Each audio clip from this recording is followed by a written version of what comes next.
ฟอร์มเดอะฟิวเจอร์ค่อยๆตะล่อมเข้ามานะฮะแบบนี้ค่อยๆตะล่อมเข้ามาแต่ว่าเลยไปไกลมาแล้วตรงนี้จัดไป2น็อกเข้ามาแล้วชาร์จเข้ามาจังหวะนี้2คนนั้นโยชิเปบุรีเก็บเรียบอี这一来了 GXA 正反面都有敌人，腹背受敌，很难受啊！这波想救人，龙斯哥直接扔火，压制位置，这个火能烧到吗？烧到了，钢铁神又倒地一个，硬救吗？这波硬救啊！这波硬救想要争取时间，但龙斯哥在平地上被发现了，不良利用一个视野差起身扶起人，同时瞬间秒掉一个。淘汰了，有机会的，这波如果直接拉下听到你人投掷我拉过来硬打有了。IFT1 这一把24个淘汰拿下这一局。Expecting maybe Leventus tries to. Oh no! Hello. No, wait, that is big. That is absolute big.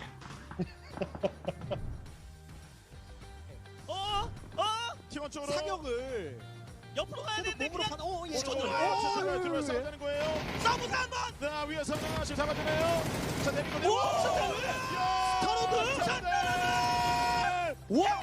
자 헬리과 스타로드. 박살내고 있어요. 잘 버텼는데요. 아스기가 looking for some angle here onto Zenith. Using up quite a bit of utilities. We've seen smokes and flashes come back out. Guab can't find him just on the other side of the car here. Peek around a little bit lower. There we go. Finds them underneath. Gets a knock. Guabi gets later. Roth and Kickstart. 3 players down. Looks to flush it out, but Simply Matt picks up Mystery in the end. Liberate. Split of Team Liquid here. He's still on the Invisibles. Not going to land too much down with the M4 initially, and Navi may get away scot-free. Gene's already said, Kenya! Everybody back up on top of him. Look at that, Rich.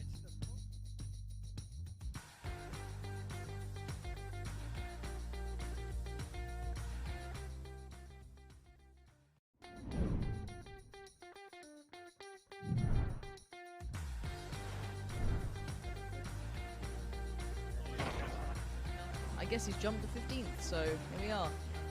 But I'm looking at Ents because they're crashing. Oh, Tixie, stunning form. Absolutely stunning form. I guess you can't get shot if you're flipping around in the air like that. They're breaching. This is nice. They focused on one building. He's come up on top of the building. That's nuts. And Ents has just wiped out the Wildcats. Yes, Rustamaz on his knee. Here we go. I hope this is the reef. Yep. How's he landed? Oh, the whole group. So, is it the vehicle? Oh my god, he just landed perfectly. What a... 10cm씩 이동하는. 이야 이거 세 가지의 그 사격 자세를. 네. 먹잇감.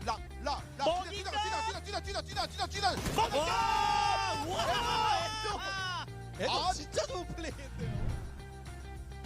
This is insane. The amount of smokes. Vision is everything. Information is everything. They're going to hit Rodens. Go for the spray. That's your gone. That's Killy Guy on the board. And now suddenly just one of the bystanders, just yellow, right next to Melman. Goodbye. So these teams down to so few players.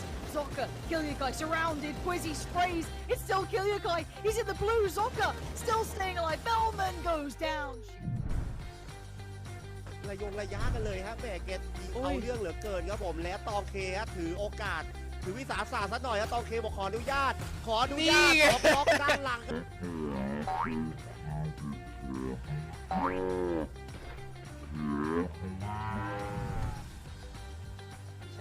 对回去，然后再把经典的 T1 给处理了，但是反而是不让他们去靠近这个山头，给 TSG 争取更多的打法时间，被影响的。要这个就无处藏身，真的无处藏身，真的是一点脚。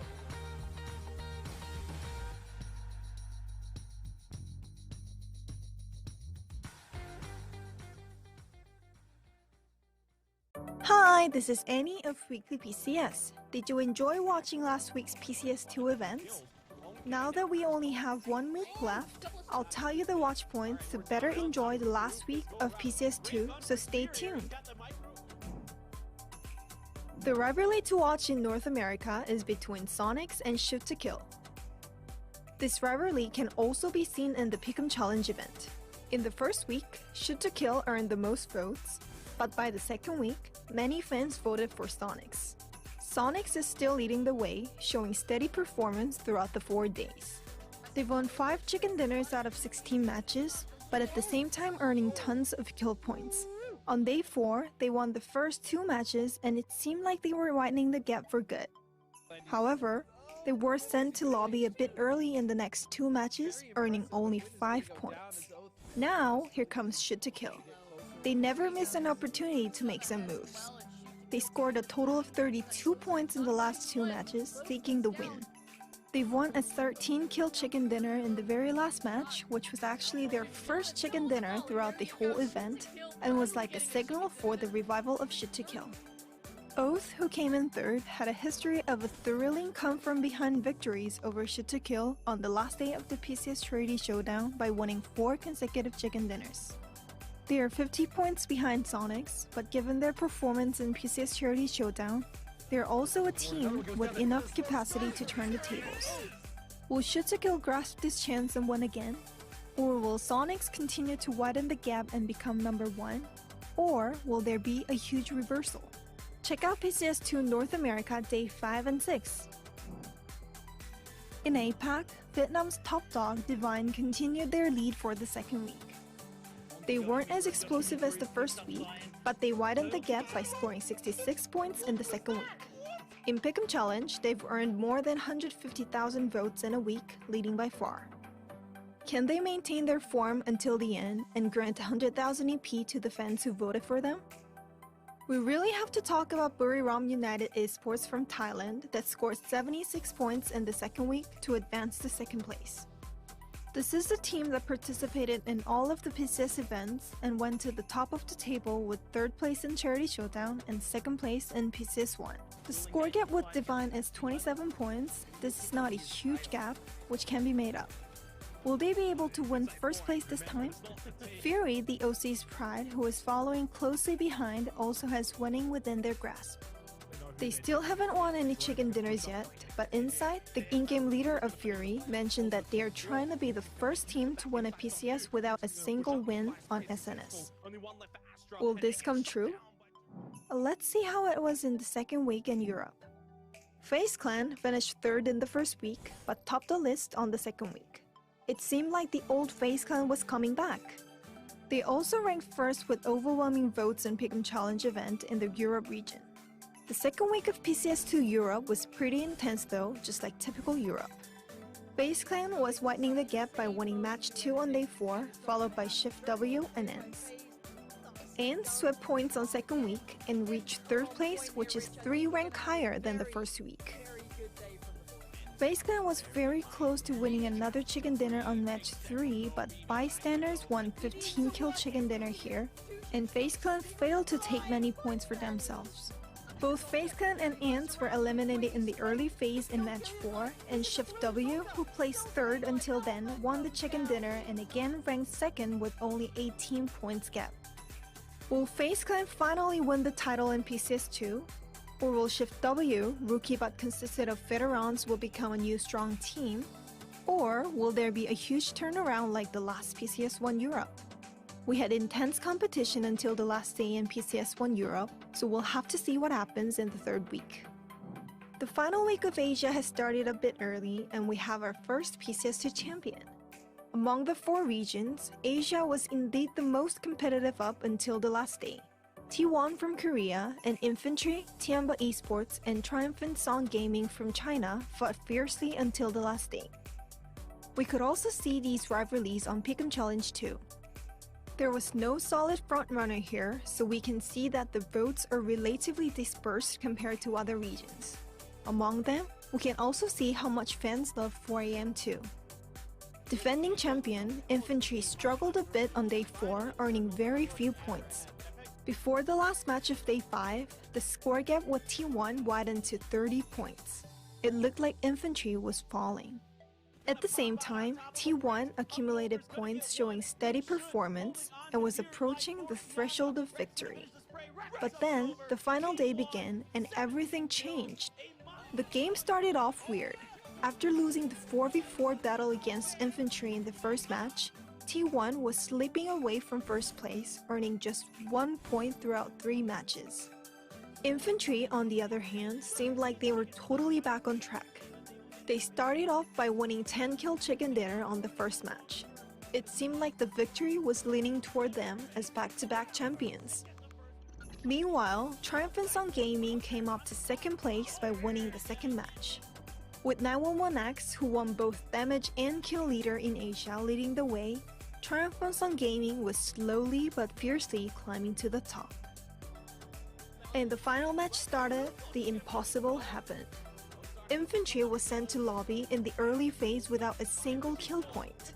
The opportunity went to Triumphant Sun Gaming in T1, but it was Triumphant Sun Gaming who grasped that chance, scored the points needed to pass Infantry, and won PCS2 Asia.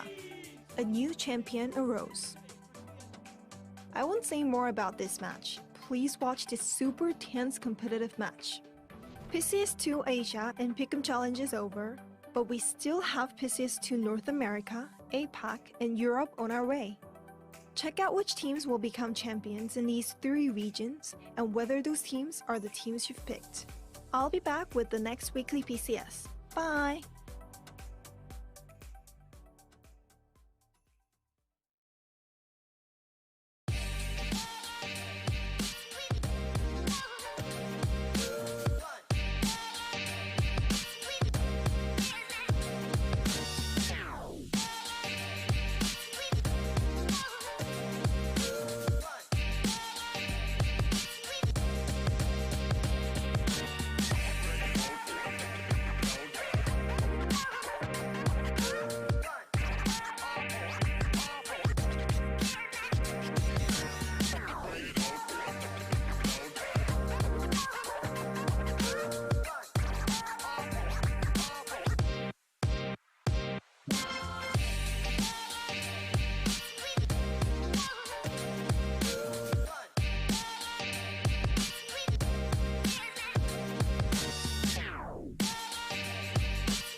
And welcome everybody, boys and girls and everybody in between. Welcome to the one and only PUBG Continental Series 2, and this is going to be day 5 with me getting Q as well as Play of the J. And before we go any further, we'd like to thank everybody who put this together, Predator, PUBG Corporation, and also Geek Events for bringing it out to you guys. How you feeling today, Play of the J?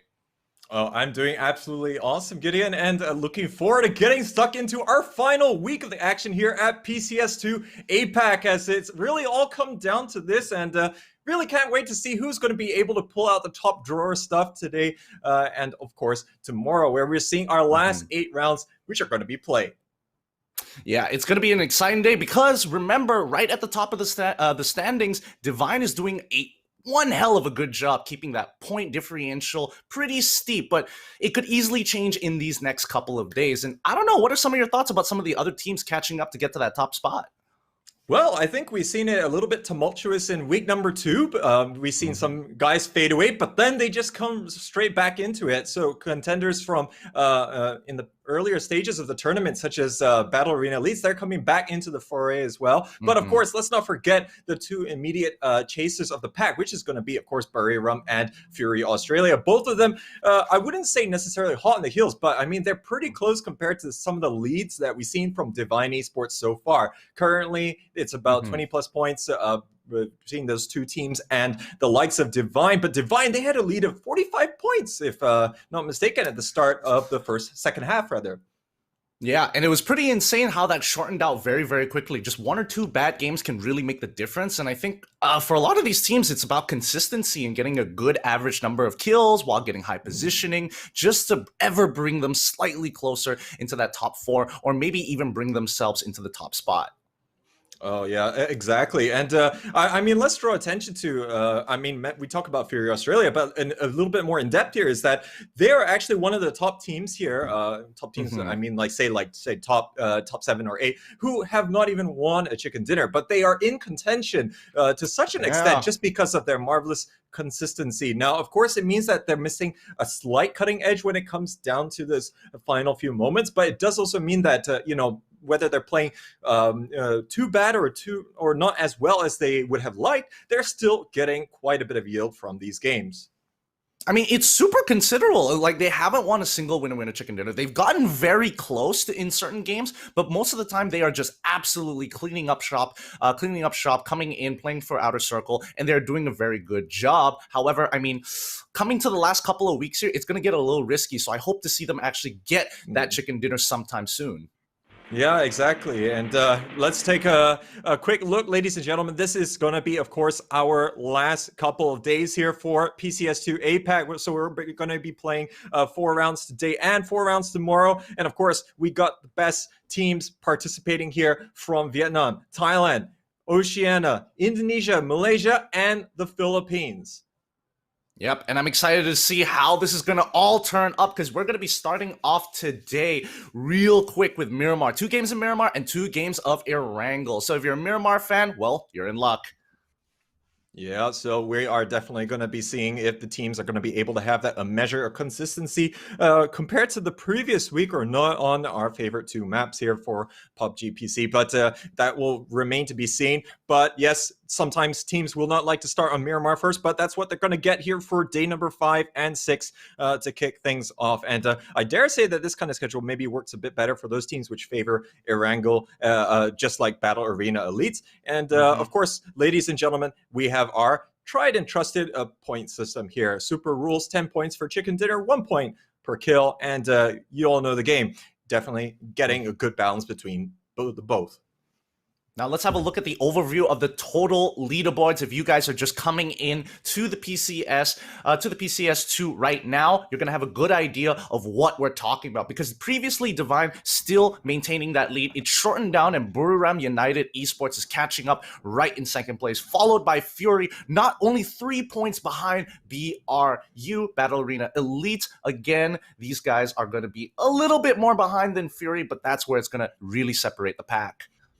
Absolutely. And of course, let's take a look at our damage leaders. Fury, Australia's Yikakamukau is, of course, leading the pack here by quite a substantial margin, as he's definitely in the 6,000 damage range here. Eddie is going to be following up close behind.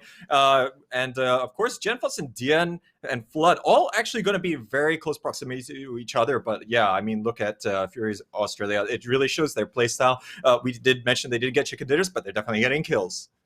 Yeah, and I feel like Yukikamuka, of all people, is one of those guys where you're telling your squad, we should back off, and all of a sudden you hear Yukikamuka over the comms just going, oh, I took one of them down. And that's when you got to make a different decision. But let's look at the top 5 killers of these squads here. We've got from Daytrade, it's going to be Van Otterka. From BRU, Eadi, VTR, Genfos, DV. From it's going to be Levi's, as well from Divine, it's going to be Dian.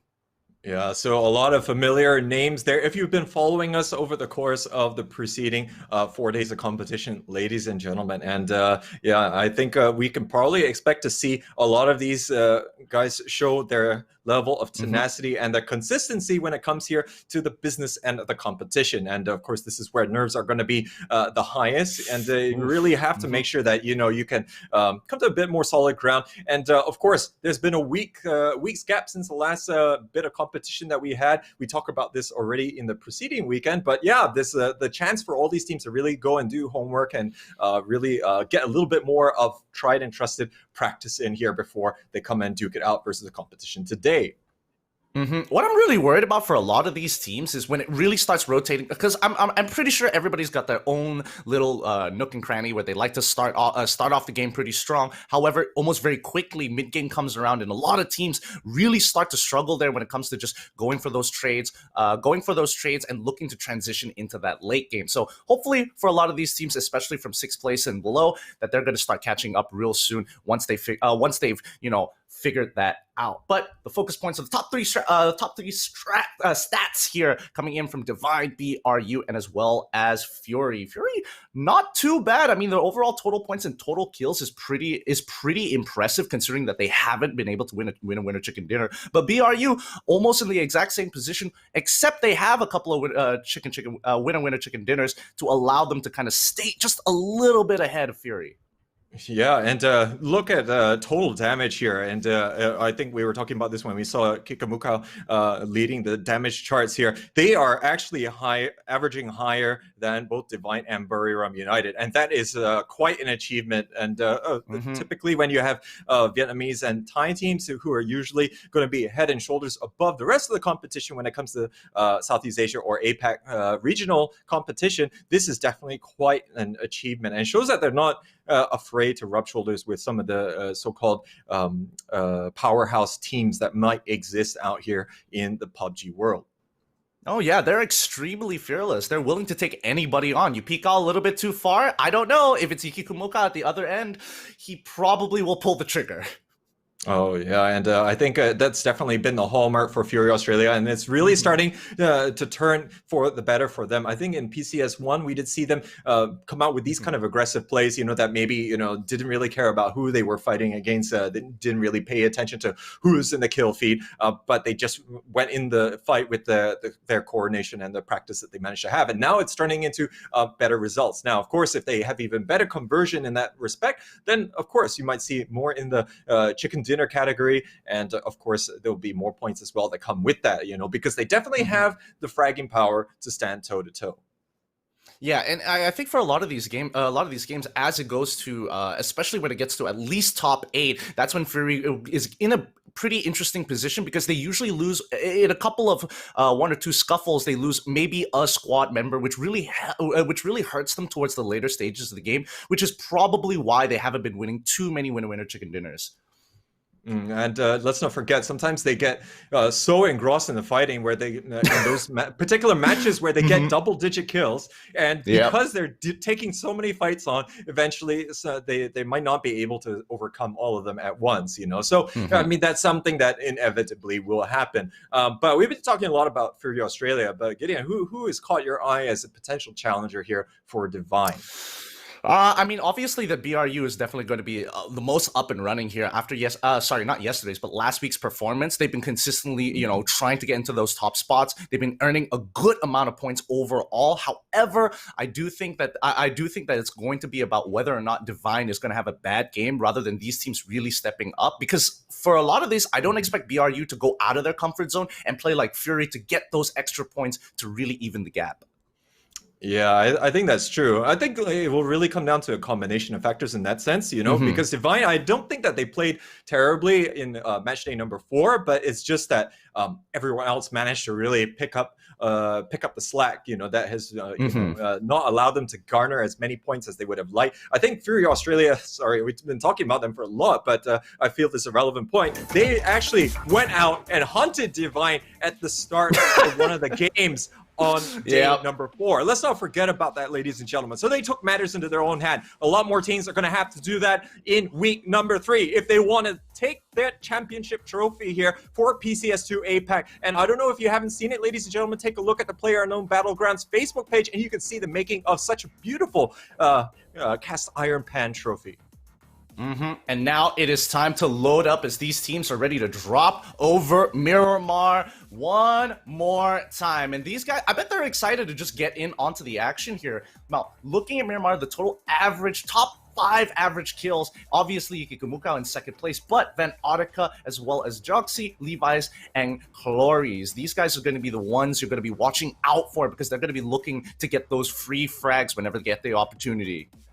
Oh yeah, and I mean, definitely from these teams, we have seen them have some of their big games on Miramar, so they'll be definitely looking to shake things up. As Fury actually is the one garnering the most points on average per round here, but of course Divine and Buriram United are no slouches in that regard. But we'll see how things are going to be changing up. I think from last week, we're probably not going to see a lot of changes in terms of the drop locations, but it's probably just going to be a little bit more on some of the timings and the potential locations that they can opt to rotate to, as Miramar definitely we will tend to see very specific timings by teams when they come to some of those later stages. Totally agree there. And now, I mean, neutral flight path overall, cutting through right through the center. Don't have to worry about the spread too much, but the circle is going to be in the northern western region of Miramar. So that's going to mean a lot of the southern teams are going to have to rotate up towards it through Monte Nuevo if they want a safe spot to quickly rotate and maybe, arguably, gatekeep. I wonder if we're going to see, a lot of these ambushes. We did see some of that in earlier stages of the competition, where it's kind of obvious where some of the avenues are going to be offering the least resistance, rather, to get into the zone that we do see ourselves in. Division X Gaming definitely going to be fancying their chances to get whatever spots that they want. Team with Battle Arena Elites, they dropped out one of the first from the plane. They're going to have the most time to loot and also to rotate. So it's going to be all these Los Leones teams that we have to see how do they want to juggle between getting a fast rotation in and continuing the loot up sufficiently. Yeah, and not only that, it's also about getting vehicles as well, like trying to snag it away from as many teams as possible, or at the very least dedicate themselves to a particular convoy just to make sure that they have a higher rate of getting into the circle. Yeah, it's all about risk diversification, ladies and gentlemen. And I think it's just only going to be about those teams that maybe are, well, Los Leones, again, just because getting vehicles there, unless you get those vehicles right away at the start and use that to move from building to building, it could be a little bit hazardous depending whether or not there are a lot of teams in Los Leones. And I think we do see that there's going to be Kaiser Tuna and also Fury Australia there. But Fury Australia, they're very well known to drop there, and they are going to be, of course, holding their territory with quite a bit of aggression if push comes to shove. Yeah, I mean, teams know that they drop in Los Leones. So I think if they lose a squad mate to Fury, they're like, all right, fair enough. We kind of ask for that one. Absolutely, and we'll see whether or not that we have the likes of Buriram going to be moving in quickly as well. Now, their positioning is going to be a little bit unique. They actually dropped a bit to the eastern side of Hacienda del Patron, so they actually have a wall of teams that they potentially have to rotate through if they want to try and get into the circle. Oh, that's going to be a tough one here. I mean, even just looking at Divine, they landed in Impala. I think so far they're not going to be. They're going to be uncontested. Should be able to get enough loot to get back in, to start moving out. But the question is, what kind of a play style do these guys actually want to go for? Does Divine want to maintain their point lead by playing for position and looking for those winner chicken dinners, or do they want to start getting a little bit more aggressive, have a few early kills, and then after that just kind of chill out towards the end of the game? Speaking of early kills, Neferhor is going to open up the account here against the likes of Game Home, and he's going to be picking up the first point of week number 3. Divine in the past, if I were to think about what should be their approach, considering that they're currently leading, they should just continue to just try and play as though it was a level playing field, that they didn't have this lead, because it's always that kind of safety mindset that has not push them into enough of a position to really try and play their normal game. So I feel that they just really need to keep a little bit grounded. But I think with some of the roster changes, they look like a definitely more solid team than we have seen in the past, which might have relinquished such a lead.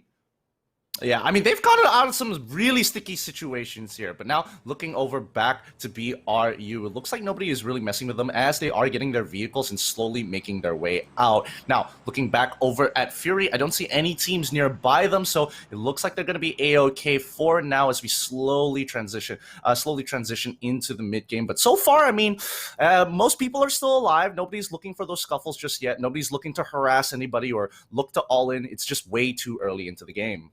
It's been a one-off kind of instance there that Neferhor getting the first kill. Everyone is looking to try and just have a little bit more measured approach. Fury Australia definitely taking their time as, of course, first zone here is already closing in, so likely they're going to be timing their rotation to coincide with phase number 2 of the circle, because that will allow them to continue to keep moving into the new position. So if there's a drastic change, other teams who already managed to rotate a bit earlier, they're going to be in motion, and that's going to reduce down the risk of whether or not they're going to be able to open fire here on the rest of Fury Australia. And they're just going to make sure they're armed to the teeth and ready to continue with the aggressive playstyle that we've been talking about so much.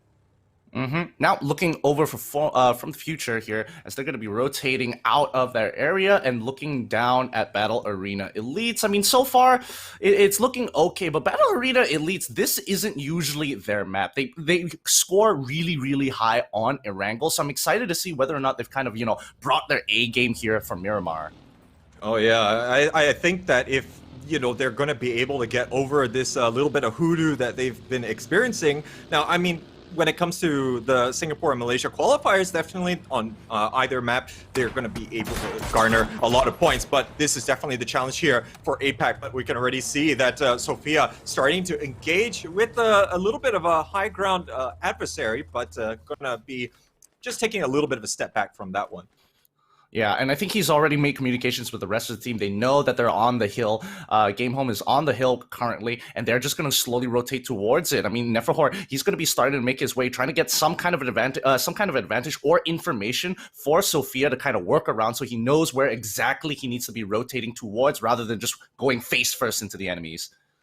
I think Game Home are going to be a little bit apprehensive about the prospect of losing any additional players. Definitely just want to keep an eye on where the Battle Arena Elite players are going, and for good measure here, Sophia going for a little bit of aggressive play here, heading up the hill here towards Glorious. Glorious might pop out at the right time here, but I think Sophia's managed to get close enough here. But now Jaken is going to unleash here for X Stadium, and he's going to be able to take down Insight. Actually, it's his teammate who's going to be able to do that. They're looking to try and catch out the remaining members there for Fury. Looks like they're going to finish off Insight, and now they're trying to catch the rest.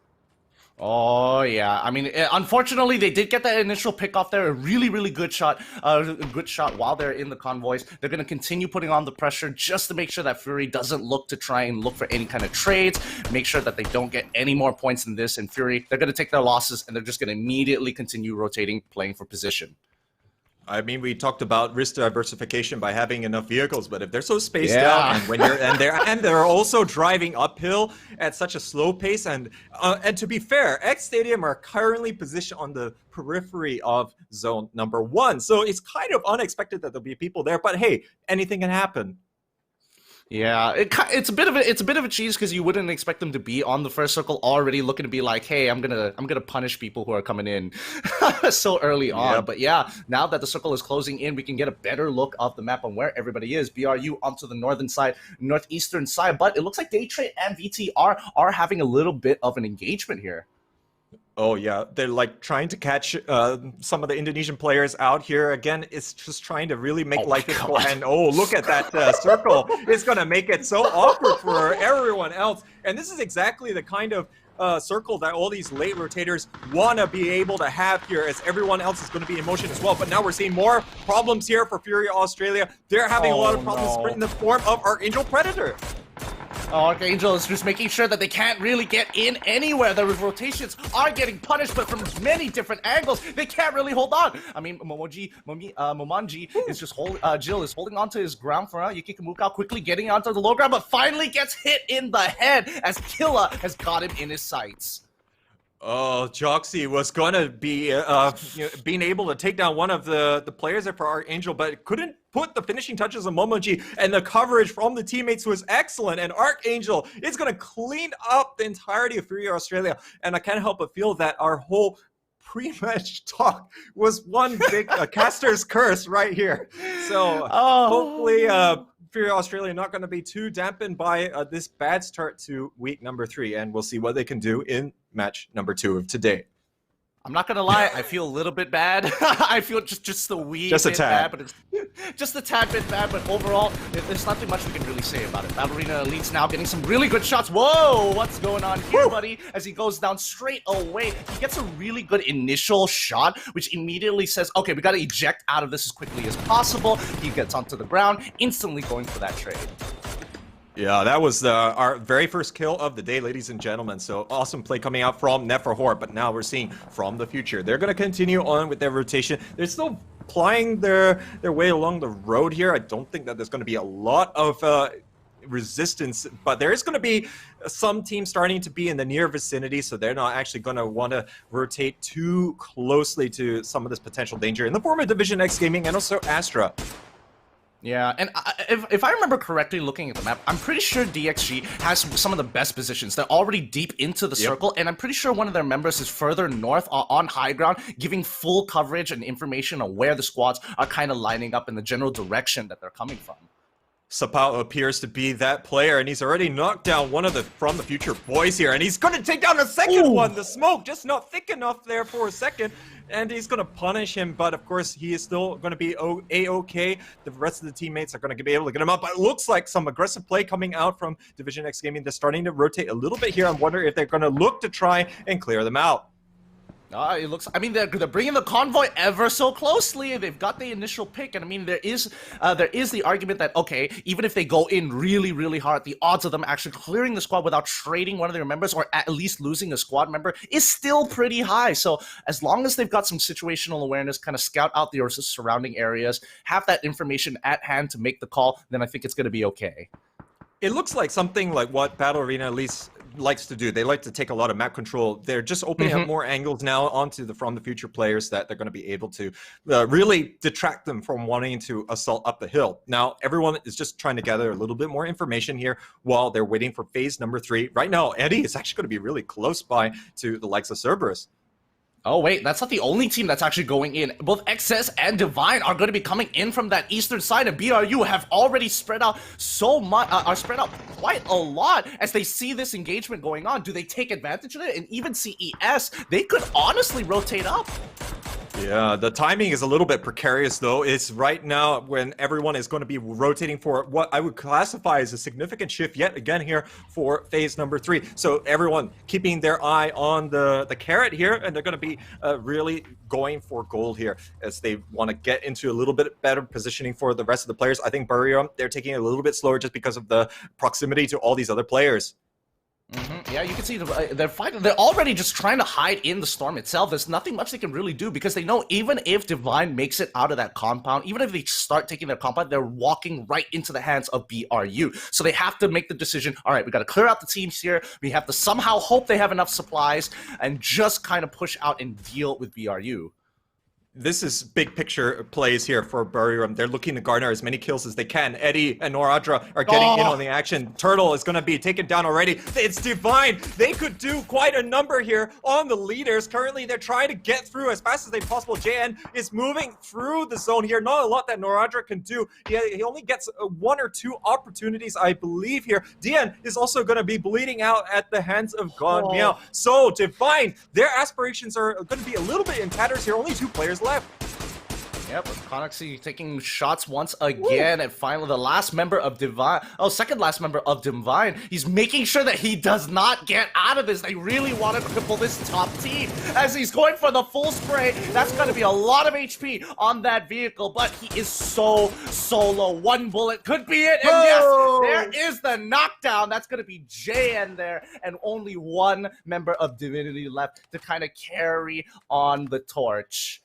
Oh, Buriram United taking PCS2 APAC by the scruff of its neck. They want this so badly, and Divine is going to be in tatters. Only 1 player left remaining here. Levi's tanking blue damage to add insult to injury, but there's not a lot they could do. Buriram seemingly had such an elaborate trap. Yeah, I mean, so many things went into their favor. I mean, they're in a great position. They had a nice, a wide open spread, so that they had a lot of map control in their area. And the moment the circle started closing in and the storm started pushing the teams into the zone, oh, that was just a huge killing floor for BRU. What a play! Yeah, I'm not even sure if they knew that it was Divine, but I think it's all the better here. Godmeow going to be able to claim another kill. It's going to be Marcus from X Stadium, but now there's going to also be a little bit of a fracas and altercation here between the likes of Daytrade and Archangel, both convening at the same spot, but it's going to be a little bit awkward to see who comes out on top. I think Naraja is going to see Levi's actually making it into the circle. He's taking shots at him, the last member of Divine, trying to survive a little bit longer. He needs to make it for his team. Those average points will matter. But yeah, as you were mentioning, you know, a lot of the other teams, especially for Archangel right now, I think that I can't exactly see who it is that they're in a bit in engagement with. Yeah, I think it's going to be the likes of Daytrade. Now, Daytrade, let's not forget, in the last day, they did manage to win out, but Narendra is going to catch out J-Ken. Not a lot of luck there for the X Stadium player. They're going to be the second team to go out in this one. But now we're seeing Battle Arena Elites go for a very daring pile into the center of the circle, attracting a lot of fire here. The Vanguard taking quite a bit of damage. I mean, they're making it through, though. They still haven't lost a single one of their members as they slowly push up into the northern side. They're going to be right in between DXG and as well as KT, and it looks like the scuffles have begun. Yeah, wow, only just a fraction of HP left there onto Loki. He's going to be able to dart all the way back here and see what he can do. Battle Arena Elites, they do have 4 players left up here, but Flood is going to be a little bit further down the road, won't be able to directly help them, but they've had to settle for this very precarious spot on the side of the road. Luckily, the terrain is going to offer them a little bit of cover here. Oh my goodness, BRU are just not letting Divine play the game right now. They are going for the hunt, and Levi's, he's going to have to try his best to clutch it out. He gets the initial knockdown. He's got to take out 3 more members of BRU if they want to stop this onslaught for now. And yes, they will be trying to secure these kills as soon as possible and crippling the vehicles on the way out. Quite right. And yeah, we actually saw Janku steal the kill there as Noradra just expiring out in the open. I think that was a little bit daring. He's just trying to find maybe a spot here for Buriram. Let's not forget that strategy to really move in late has been to try and catch all of these free frags, so to speak, as they come in from the zone. Yep, and now Levi's once again, still, this is a one-man army. He has to hold this compound by himself while the rest of BRU just continue to circle him. He's hoping that somebody is going to come and intervene. And finally, Godmeow, the last member of BRU, making their way in. Right now, there's going to be MSC Theathon all the way up here on the high ground. They're going to be offering a bit of oversight onto all of these teams. And I have to say, this is a great position for them. But of course, it's going to be hard for them to move down from here if the circle's going to really significantly shift away in, say, another minute or so. I mean, Levi's, he's got to be thanking his lucky stars that he has a pseudo Overwatch in the help of MSC there, just making sure that BRU can't really go for a full engagement. They have to use their vehicles as cover. They're just dotting around, looking for any opportunities to catch them off so they can get on out of there. Buriram have got so many problems right now, and I'm not sure all the smokes in the world here can alleviate them. Look at the rain of lead and hellfire coming down from the hillside as really just not a lot that they can do. They're kind of at the mercy of the accuracy of the shots from their fellow compatriot team. But now Levi's, he's got the hard cover here. This might be Buriram trying to use these Ibiza smokes. Eddie, though, is going to get shot through the smoke here. Levi's is going to have his work cut out for him, but he's at least only got 2 players to work against here. Konexi going to be just on the outside, but he's going to be just thankful that he managed to get there. But Levi's might go for the proactive play here. Yep, I mean, Levi's, he's going to try and make these teams bleed as much as they can as it peeks through the one window he was hoping they wouldn't peek through. And finally, Divine will be bowing out of this game. But that's not going to be the end for BRU, though. Because of how badly they wanted to take out the last member of Divine, they are stuck between MSC and CES on both north and south. So I guess they got to just take Levi's position and just sit in the compound and hold out. They got no choice. Right now, though, that compound is just outside the zone, so they actually have to transition in. MSC Therathon, they're also going to be in a little bit of a more difficult spot. Now, we did see a lot of action actually go off screen. We saw Daytrade take out Archangel, and then Battle Arena Elites did take out Daytrade in person as well. Now, Connexi is going to go down again. It seems as though that Buriram United, they can't stop attracting all these bullets as though they're giant walking magnets. But it looks like CES is taking a very interesting position into the circle, knowing that BRU has to kind of get out of it, but they're also very aware that MSC is up on the high ground. They have to transition down, so they're just setting up a kill zone for themselves. However, their backside towards the western side of the circle is still pretty heavily populated, so they got to be careful for that. Where they are. I think they just took out one of the members there from MSC. They are transitioning down. They only have 2 members left here after that little escapade there. Haisaki going to be looking to see if he can get another one here from this, as they'll definitely be working well in Cerberus's favor. Oh but my now goodness. we'll see that there's going to be Kaiser Tuna moving up right next here to Game Home. This could be absolutely devastating.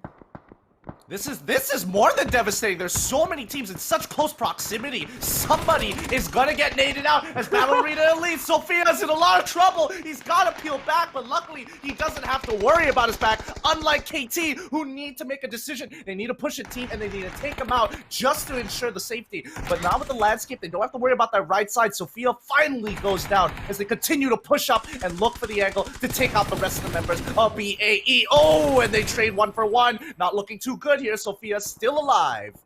Uh-oh, only Loki's and Nephrohor left on their 2 feet right now. They're looking to finish off the remaining ones. They're going to get it, and now they're going to have a chance to reset here. But now, looks like from the future, they're in trouble. It's Division X Gaming here, popping up over the top. Sapao, he's unleashing the Molotov here. He's going to get 3 kills here for his troubles, and from the future, they're going to get extinguished from this match.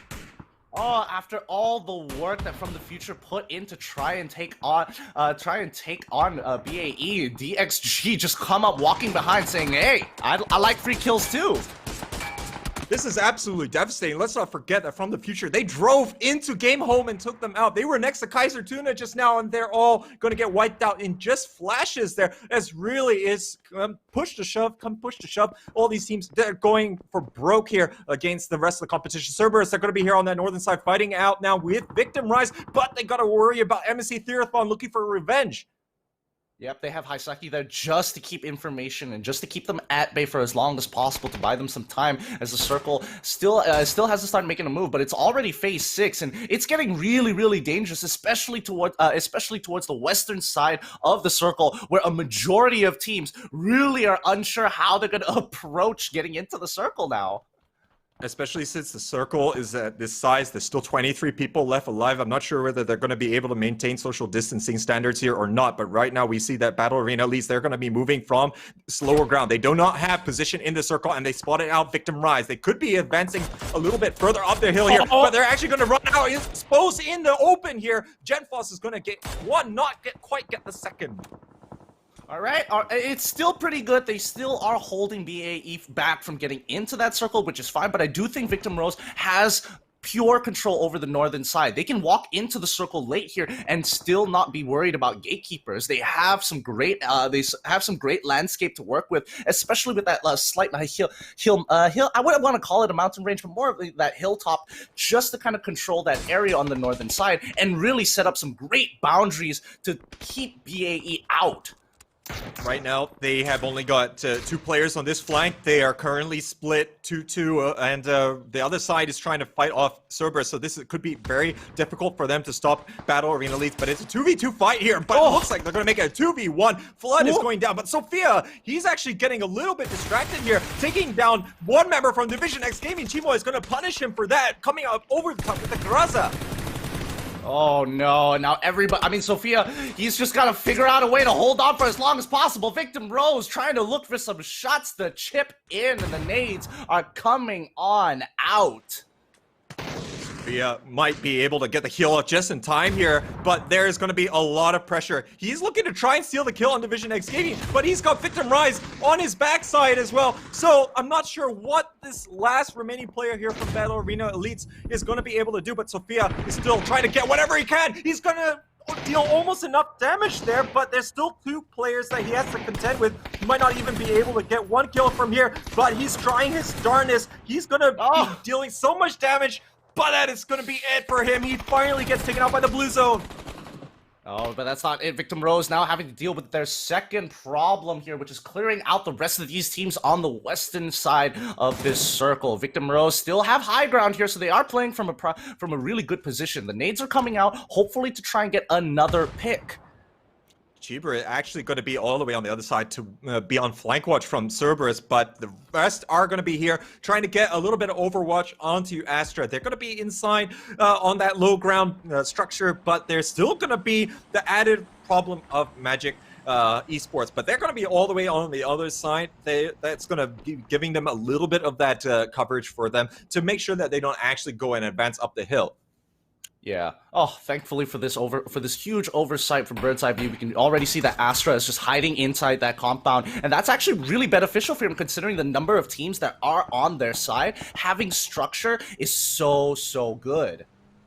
That is actually going to be one of the only bits of cover, I think, inside. Yeah, I think it pretty much is. Right now, Magic Esports, they have got a little bit more map control inside the zone itself. Astra, they're most likely going to have to try and transition out of this, because if they really wait until phase 8, they're going to be in so much trouble. But looks like Hayasaki, he's going to finally bite the dust here at the hands of Chibarit.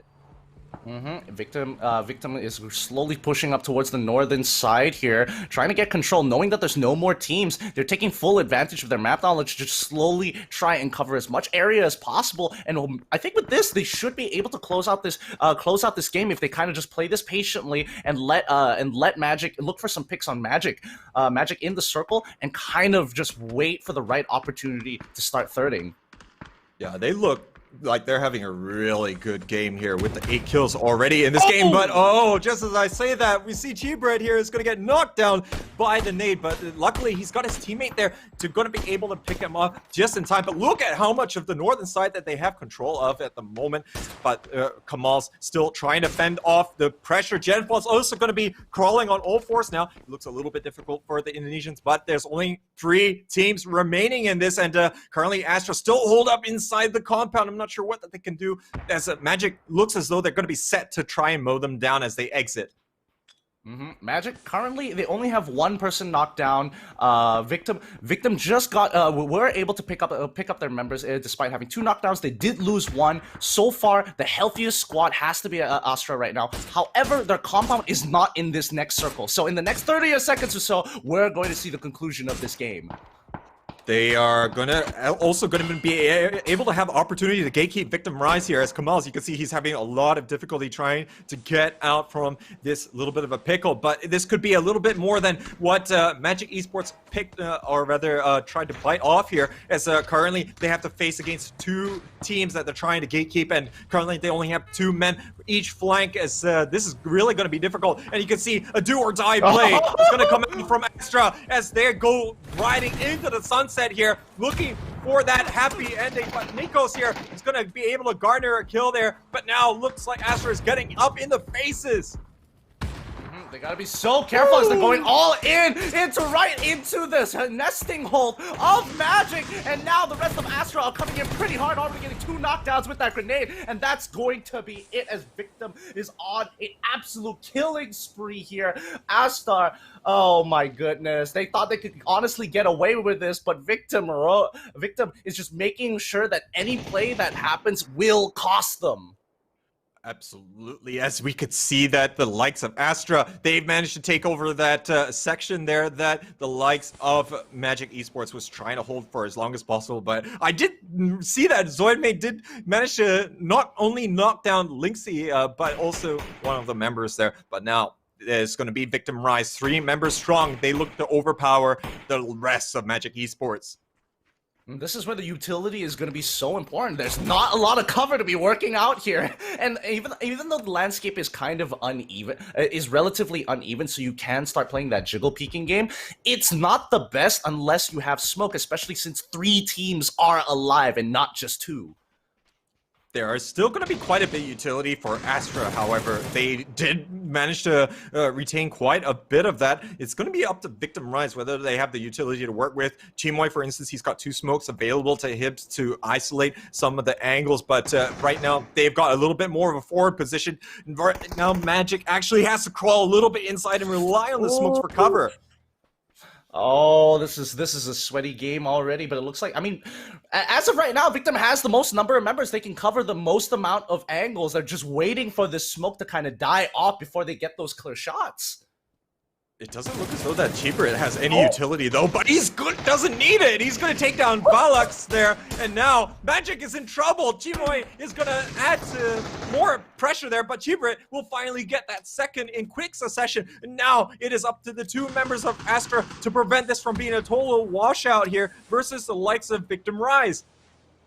I mean, just look at the amount of smokes that they have. Oh, they get the initial pick. They get the initial pick, and now it's a 2v2 thanks to that knock, and that's going to be huge. They're dropping out the smokes, and you can already see Victim Rose lobbing their smokes a little bit further out rather than on top of their knockdown because they are looking to block lines of sight. And here it is. They're going in for a huge with the Rosa as well. He's getting some good damage. Lynxy, he's already knocked down 1. Can they get the last?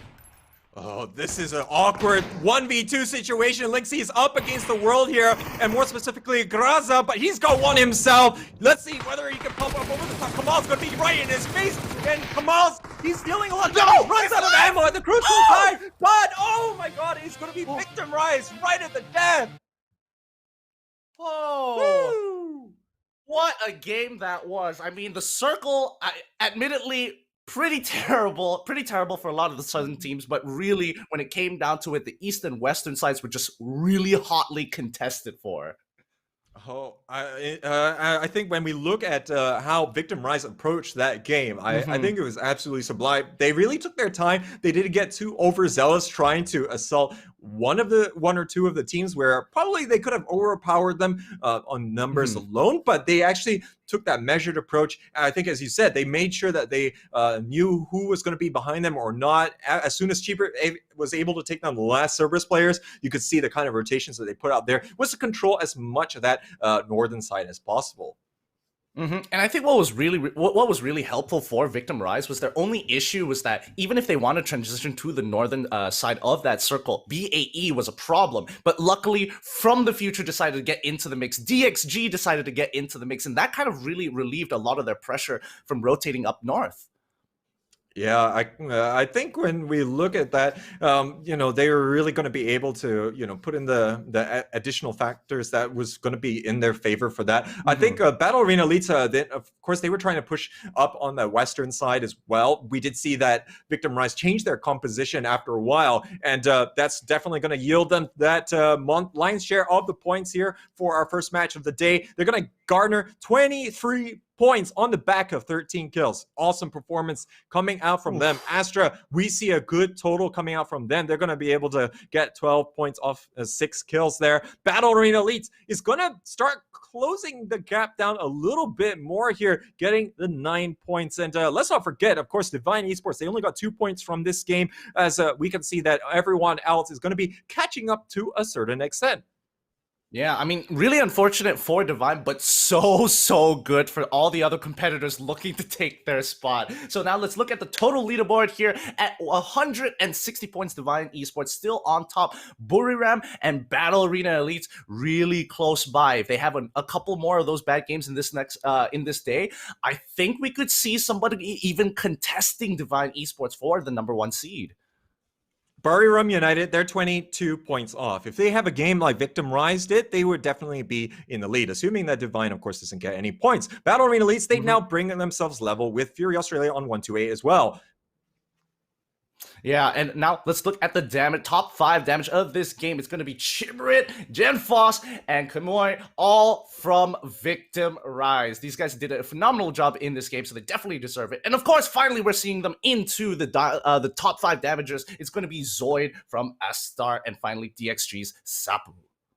Yeah, so great contributions from them. Okay, there's a bit of an old photo there for Zoidman. I believe that's the old team name of Atletico right there. But regardless, they put in quite a good round there, able to get the 12 points. That's definitely going to be well needed because Astra, they're looking to break their way into the top half of the table.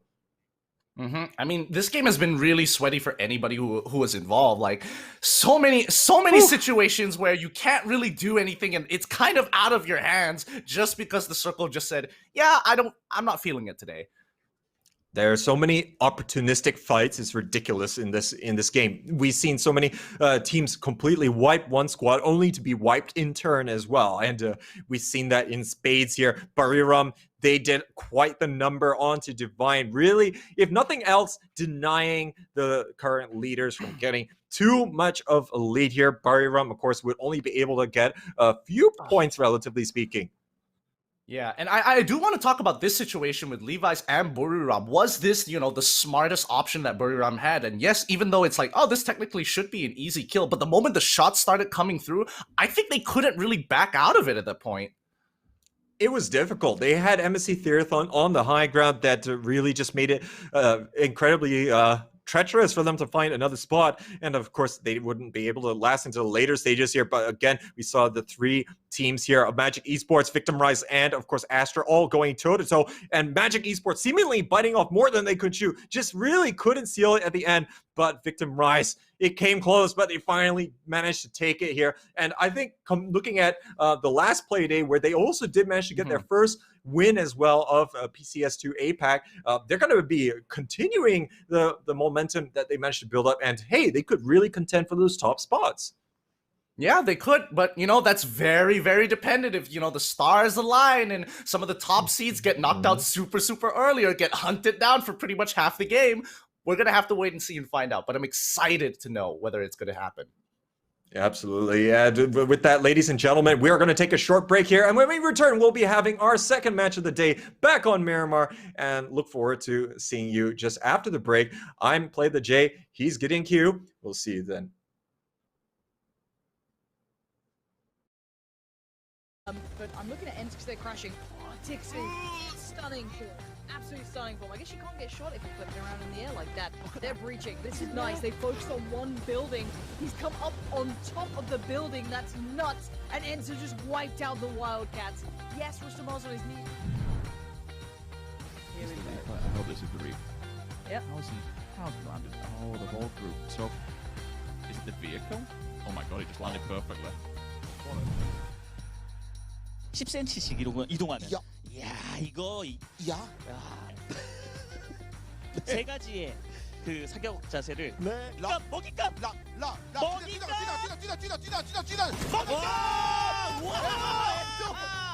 와 진짜 좋은 플레이인데요. This is insane. The amount of smokes, vision is everything, information is everything. They're going to hit Pronins, go for the spray. That's your gone. That's Kill Your Guy on the board. And now suddenly just one of the bystanders, just yellow, right next to Melman. Goodbye to these teams down to so few players. Zocca, Kill Your Guy, surrounded. Quizzy sprays. It's still Kill Your Guy. He's in the blue. Zocca still staying alive. Melman goes down. ระยะกันเลยครับแหมเกตเอาเรื่องเหลือเกินครับผมและตองเคครับถือโอกาสถือวิสาสะซะหน่อยครับตองเคบอกขออนุญาตขอบล็อกด้านหลัง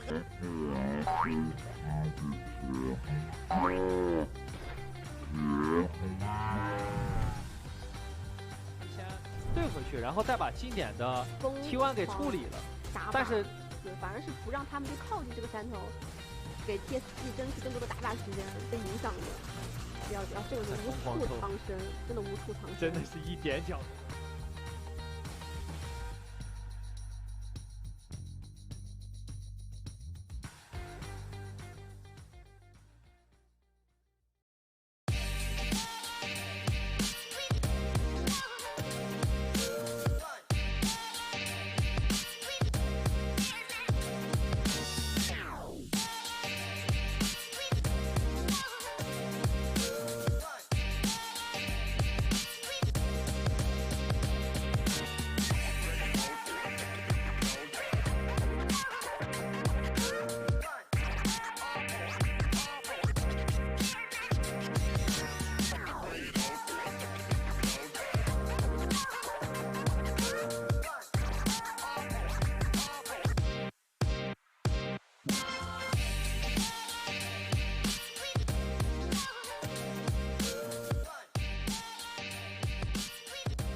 Hello, ladies and gentlemen, and welcome back here to PCS2 APAC. And we're going to be looking for another round of the competition here to really get us going for our first day here to start week number 3. I'm Play the J, he's Gideon Q, and we're going to be bringing you all the action.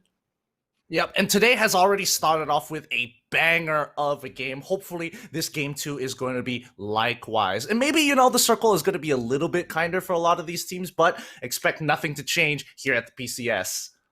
No, we're going to be seeing lots of dramatic action here. And let's look at that last game. Of course, we had Divine Esports, our current leaders. They went out early, and at whose hands? None other than Buriram United. As, there are going to be more twists and turns in this story as to who's going to be able to claim the lion's share of that $200,000 plus also the share of the nice bits of revenue and loot from those PCS2 skins that all of you were able to buy and contribute to PUBG Esports. Yep, and you guys matter, absolutely matter. So keep it up. You want to see some of your favorite teams, earn a little bit more when they take that top spot. You know exactly what to do. But more importantly here, a lot of teams, even though they are kind of, when they identify that it's Divine, where they get a little bit more hungry, could actually cost them, like we saw in the previous game. BRU, they saw a great opportunity to jump onto Divine. However, taking out Levi's was a lot harder, especially when the circle was working against them, and 2 other teams were happily waiting for them to engage. Yeah, Levi's fighting tooth and nail to get out of that tough spot, but yeah, he could only do so much in that difficult position. I think Buriram, of course, they looked at who they knocked down first, and they thought, hey, it's like, this is definitely a positive. But of course, I'm not exactly sure that they went out hunting for them specifically. But we'll see whether lightning strikes twice or not. Well, it's going to be hard to say because some of the other teams that also bit the dust super early on was Fury as well. However, their brothers in Astra did pull out a great performance towards the end, being able to get that second position. Oh, quite right on that one. But now, ladies and gentlemen, we are ready here for our match number 2. And this is brought to you by Predator. Big thanks to PUBG Corporation. And of course, this is all brought to you by Geek Events. So we have got to thank everyone here for this awesome production and being able to see this competitive stage here for all of the region's finest to duke it out at this level. And it is really an achievement just to be able to qualify for PCS2. There are so many good teams out there that they just can't qualify here. There's only room for 16 teams, and really this is the cream of the crop. So we're going to be very lucky to bestow our viewing pleasure on this level competition. Absolutely, but now it's time for everybody to get ready as the drops have begun. And overall, the flight path, I want to say it's super neutral. It's great. It cuts through across. But after last game, it's like, is lightning going to strike twice? Is the circle going to tell everybody on the southern side of the map, nope, I don't feel like you should be playing this. I think I want you to struggle just a little bit more. Well, it definitely could happen here. I think we are due for a more southern circle, if I dare say, as really because just the reverse in direction here, it does give these southern teams a chance to loot up a little bit more. But we'll see whether that happens. I think looking back at some of the qualifiers that I had the chance to look at, Miramar, only northern circles. Everyone on the south side, absolutely vomiting blood, so to speak, here, as really wasn't in their favor. But we'll see what happens here. And looks like it's going to be on the eastern side. Okay, all right. It cuts it a little bit into the water, but it just seems pretty okay for a lot of these Eastern teams. In terms of the Western team so far, KT as well as Divine, looks like they're going to be in the exact same position as they was before, trying to get back into that circle. This could be a bit more intriguing, to say the least. Right now, there's going to be quite a bit of space that is unoccupied, as we did see in the first match of the day, but the benefits that we did see bestowed upon Battle Arena Elites and Division X Gaming, this is going to be heading a bit more in the direction of Cerberus and also Buriram United. They have got some very central positions, but let's see if they're going to be able to make do with any of it. Yeah, the map is especially large. There's going to be many ways to actually get into that circle. So still, I think it's okay. It should be okay for now as we hover over Fury back in Los Leones. they're actually going to be a little bit more alone than they were in the previous match. Kaiser Tuna was plying their trade on that southern side. Now they really have got no opposition. I'm pretty sure that they did see no one else really going for Los Leones, and usually that's always going to be a little bit of an early game hampering effect if you're concerned about it. Now, of course, we're into day number 5 of the competition, so partly there are not going to be a lot of surprises about who might be wanting to rain on the parade there, Fury, or step onto their territory, but hey, they're going to have that extra bit of comfort. Yep. Looking at BRU covering over Junkyard this time. I don't think they're going to have too many issues for the large majority of the early game itself, and I think especially for the Western teams. I don't after the previous game where we saw a lot of the teams just kind of holding around and slow pushing into the circle. I don't know if some of the teams might change the idea of, okay, let's look to try and get central position, or maybe towards one hemisphere of the circle itself, and then slowly take your time from there. I think everyone did have that desire, of course, to get a little bit more central positioning. But we did have quite a lot of significant shifts in consecutive circles. So it always really threw a curveball at everyone. They always were forced to make multiple transitions. And the more transitions you have to make, the more risky it is. You open yourselves up to more fields of fire. So, I guess that on the flip side of that is we didn't have a lot of teams in the first half of the game that really had a really good foothold. But it was only later on that teams like Victim Rise did carve out something for themselves.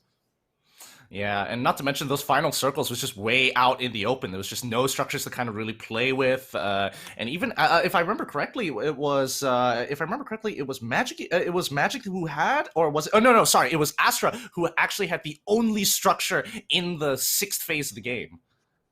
That's quite right. I think when we look at that kind of ideal positioning, it's not something that you can really bank on in a game of PUBG. If it happens, you got hard cover, you're going to work with it. We see people on Erangel go for just a small shack all the time just because it is like a hard form of cover. But these teams, they definitely are going to be well versed, of course, at using the terrain as best to the advantage. And there's no other better place than on Miramar. Erangel, you have a lot of foliage and cover, but Miramar, you really have to know your terrain well and be able to use like the 4 vehicles that we ideally say that each team should have for their rotations.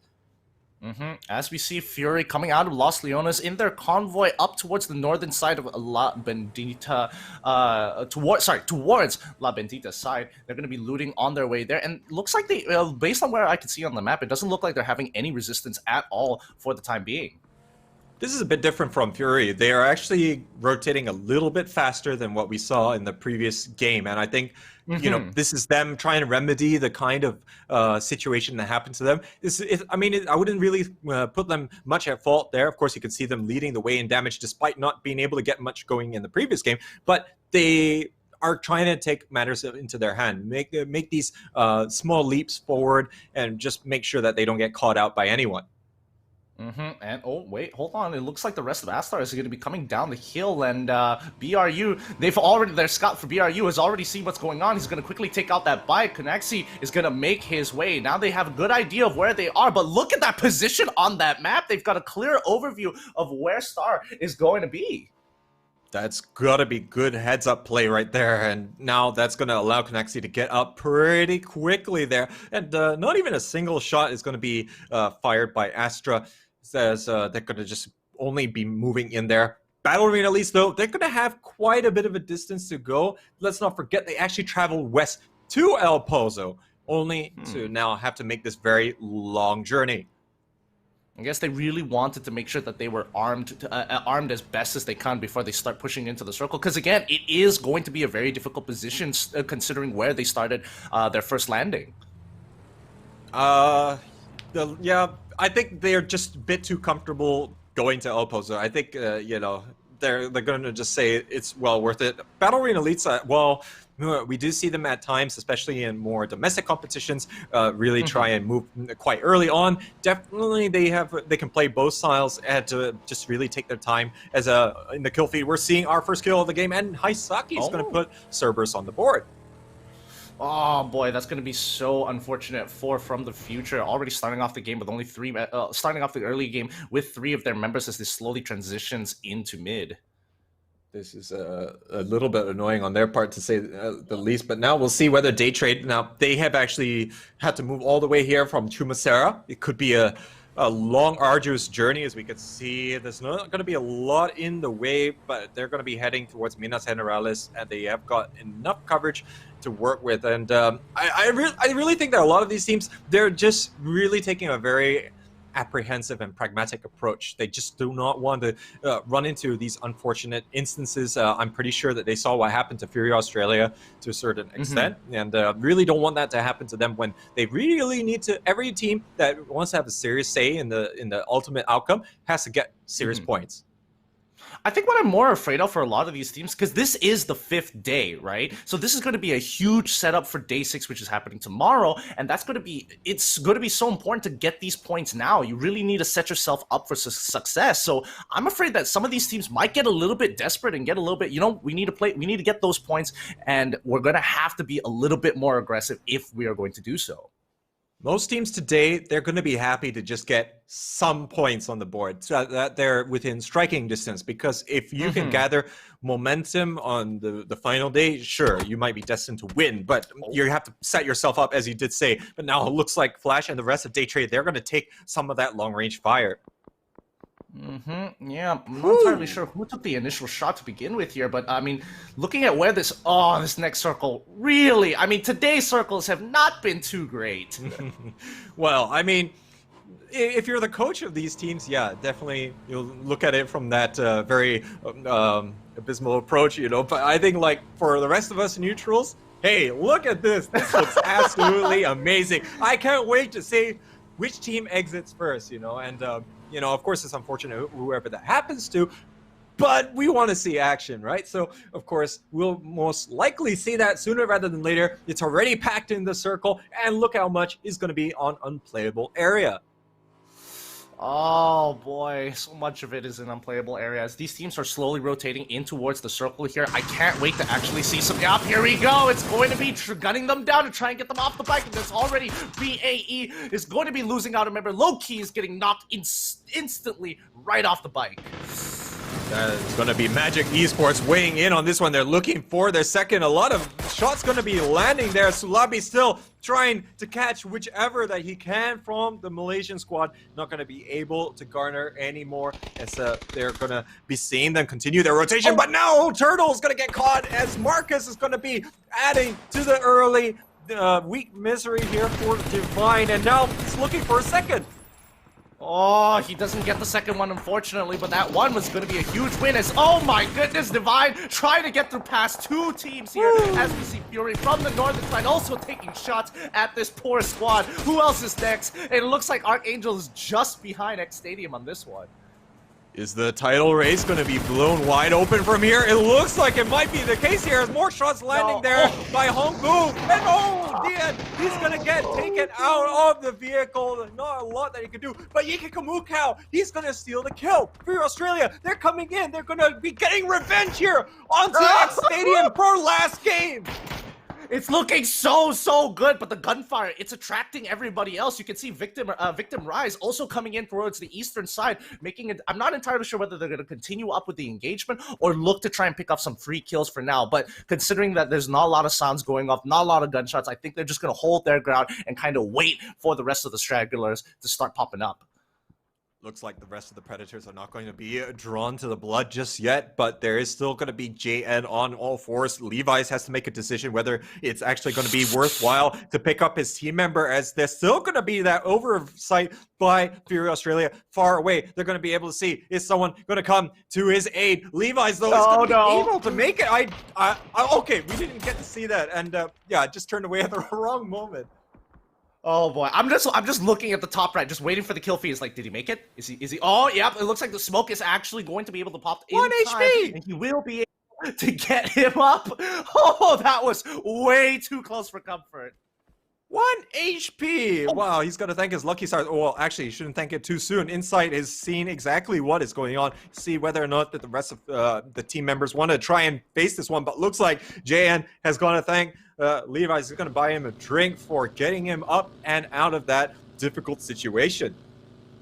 Oh boy, oh boy. All right, it looks like Game Home did slow rotate into the circle, which is absolutely fine because now they're in quite a safe position. They didn't have to go through so much trouble as Divine went through, and as well as Battle Arena Elites. However, their next adversary at hand is going to be Archangel, holding on to that next, that next Phase 3 circle.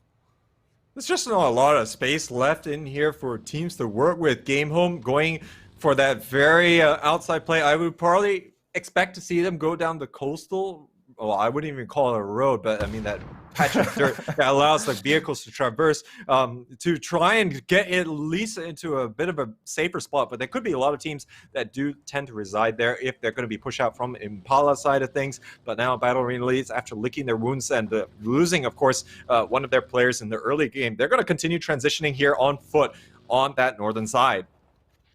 Yep. Hopefully they didn't get caught out in the open. There's plenty of there's a lot of just dead space in the area that they're in. So if a team just so happens to be looking at the right place at the right time, that could spell doom for Battle Arena Elites. And from the future, it looks like they spotted them out, and now they're gonna have to play it safely. Ooh, jumps out of the vehicle just in time there. But unfortunately, Sophia is going to get knocked. From the future, really trying to take advantage as a Battle Arena Elite, seemingly announcing to the world that they were here. MSC Theathron also going to be drawn to the fight here, but the nade here not going to be quite in range as they're going to look to pile on a little bit more pressure, but luckily for Sophia, it's going to have enough hard cover. But now we're seeing Daytrade and X Stadium here go toe-to-toe, but it's going to be Daytrade coming out on top.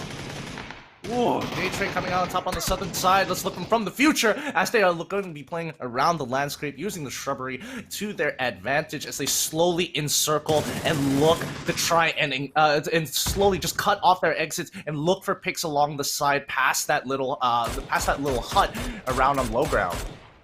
Oh, the advantage that From the Future had seemingly evaporating as they're going to be fully taken out there by the Malaysian squad. Then they're going to continue onwards here as they're looking for greener pastures, and the would-be ambushers are going to be exiting towards the lobby here, as now we're seeing MSC Theathon. They're going to see, can they actually catch out these teams? But they're using the terrain quite well here, and now it's actually going to be some teams a little bit further away weighing in on this one. Oh, that's so good. That's so good. I thought for a moment that the Battle Arena Elites are just never going to have a moment of rest because they're just continuously pushing through. They take out a squad. All right, finally, we get to heal back up, get into our vehicles. Immediately, they're already getting shot by MSC. And just behind them, Magic is slowly creeping up on them from the northern side. The fact that they actually managed to bypass Magic Esports to such an extent, it's going to definitely be a big boon for them. But let's not speak too soon here, as things could definitely transition quite a bit badly here. But Game Home getting in on the action here at the refinery side, and looks like a little bit of fortune here for the Malaysian team, as they're going to be getting that circle shift all the way up to the northern side. Division X is going to be grinning from ear to ear as well. I mean, I don't know how much that they're smiling about it because they've got both not just both MG, MSC, as well as Cerebus, if I remember correctly, just literally surrounding them in a big trifecta. There's not a lot of room for Battle Arena Elites to move out of. And there's no room at all, as Neferhor is going to be absolutely sandwiched by the nade there. They're getting pounded on here by the likes of Magic Esports. Tonke taking a bit of damage from elsewhere, but Flood on all fours as well. Sophia, he's going to be the last player remaining here, and not a lot of cover. The utility is coming out here from the Thai squad, and they're absolutely looking for him. But JN here now trying to fend off the two players here from Daytrade, but now Levi's, he has to try and do what he can. He's not able to land enough shots there, but he's revealed his position for all his efforts, and now he's only got 43 HP, but he's gonna be tanking it there. As Style GS is gonna actually be the one to take that here from the jaws of Daytrade. Oh no, that's all. Oh, that means the Vine's going to be getting knocked out of this particular game very early on as well. So this is a perfect opportunity for both BRU and BAE if they could just hold on and play for those positional points to catch up to that 160.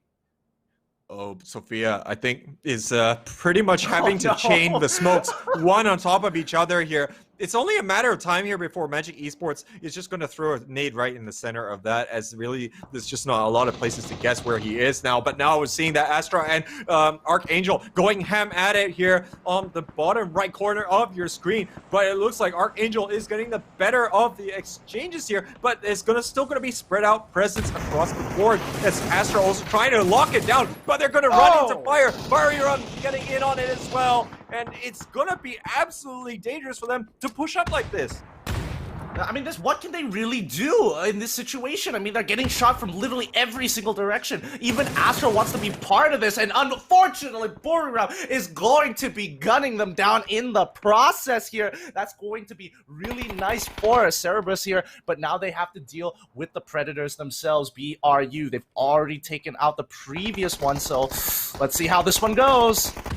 They are looking to try and get a little bit closer here in nade range here, but looks like Momonji is going to get taken out by Kikamukau, and they're looking to extinguish the remaining presence there. But Buriram, they got 3 kills in this game. They're starting to etch in or shave away at the lead that Divine has. They didn't get a single kill in this game, so they're going to be stuck at that 160. Now the lead is at 19 points here. Buriram looking like they're in a much better position as compared to match number 1 as well. Yep, totally. Like, look at the amount of ground that they cover. They've got a member, Norja, right into the northern side, just kind of scouting out for the rest of the team. But that just means that they have a place to kind of fall back to if things go south. I think Buriram definitely thrives on being able to catch or obtain a lot of territory, as we did see, I think, on some of the Erangel rounds in match day number 4. We'll see whether that they can use that to create effect here. Currently, Cerberus, they're going to be narrow, but they got the numbers to work with in this short corridor. There's only going to be 2 of the Buriram players, as Godmiao and Noradra, they're going to be a little bit further north. But now we have another challenger in the form of Fury Australia. They're coming out from the southern side, and they're landing the shots there into the backsides here. They're going to take down one here. Haisaki not going to be able to weigh in anymore, but Eddie is actually going to be doing a favor here.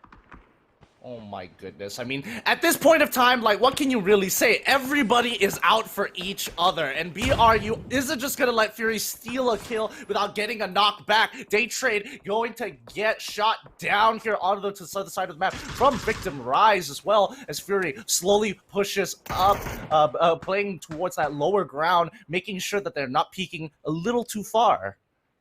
Fury looking to continue piling on the stats as they want to continue to dominate on the damage side of things. As Zago and Basil, they're going to be hard pressed to try and deal with this push coming in here. They're currently sandwiched here with the likes of Eddie and Konaxi, not going to be relenting. Godmia coming in for good measure as well. And looks like Musate here getting absolutely mowed down, as is his team member, as Neza will expire too for all of those troubles. And that's going to be Victim Rise going to be opening up, and I don't think that they would have expected them to be in that compound this long. Yep, we can talk about that a little bit more, but it looks like BRU wants to get in on this and try and eliminate the last couple of members coming in from Cerberus here, as this squad has been holding out for a phenomenal amount of time, considering that Fury are right on their tail. Stuck between a rock and a hard place. Cerberus now have got a big decision to make here. They don't have this whole zone to try and get out, but Basil, he's going down there. Eddie is going to weigh in on this one here, and now Konaxi trying to do what he can. Norandra is down on the ground. Fury Australia going to try and take advantage here. They're landing some of these insane shots while they're absolutely busy with Cerberus. Yeah, and I mean, it's getting tough. Like, everybody, you can see just by the map below how many gunfire lines are there from literally every team on the western side. Nobody has a moment to breathe. Nobody has an angle that is safe, as MSC now wanting to be a part of the fight, coming in from the northern side. They are going to have to make every shot count. Buriram currently rolling up here on the western front. Neuronin and Insight actually going to be holding the position here and just holding a little bit more of a defensive posture, just trying to catch out the Buriram players, still trying to seal the deal, but they might be biting off more than they could chew. There's only 2 of them left here in this game, and if they really want to try and dent that lead, they're going to have to really weigh in, but they're going to be able to deliver on that. Godmeow takes down Insight. There's only going to be Ronin left here, and stopping between them, garnering another 2 points.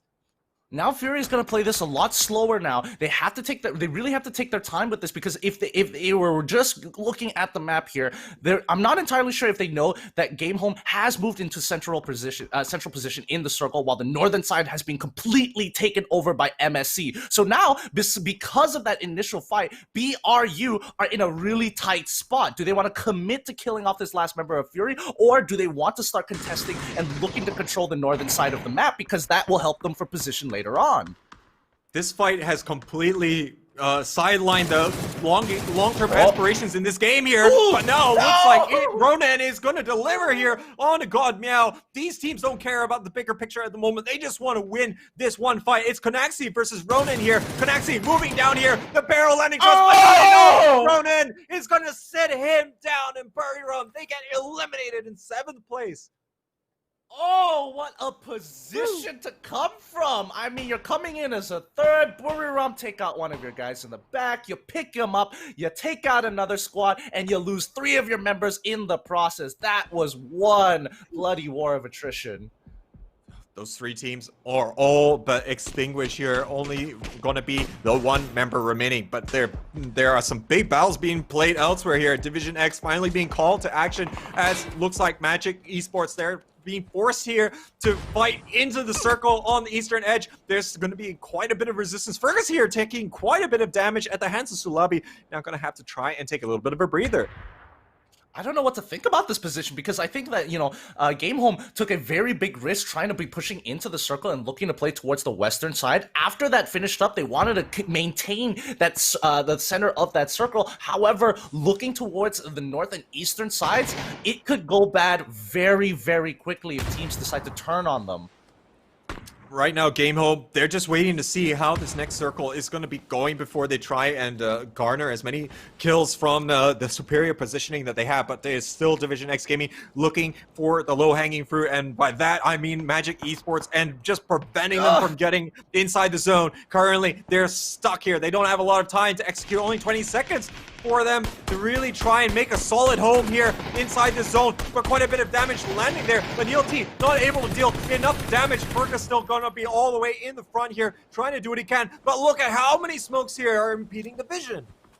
Oh my goodness, they are just making sure that this area, no field of vision at all for all of these teams is DXG. They know that MSC is in their backs, but their main priority is to take out Magic here, as they are slowly looking to hold on to their ground. Another 38 more seconds until the storm starts closing in here, but it could go either way. Somebody could intervene.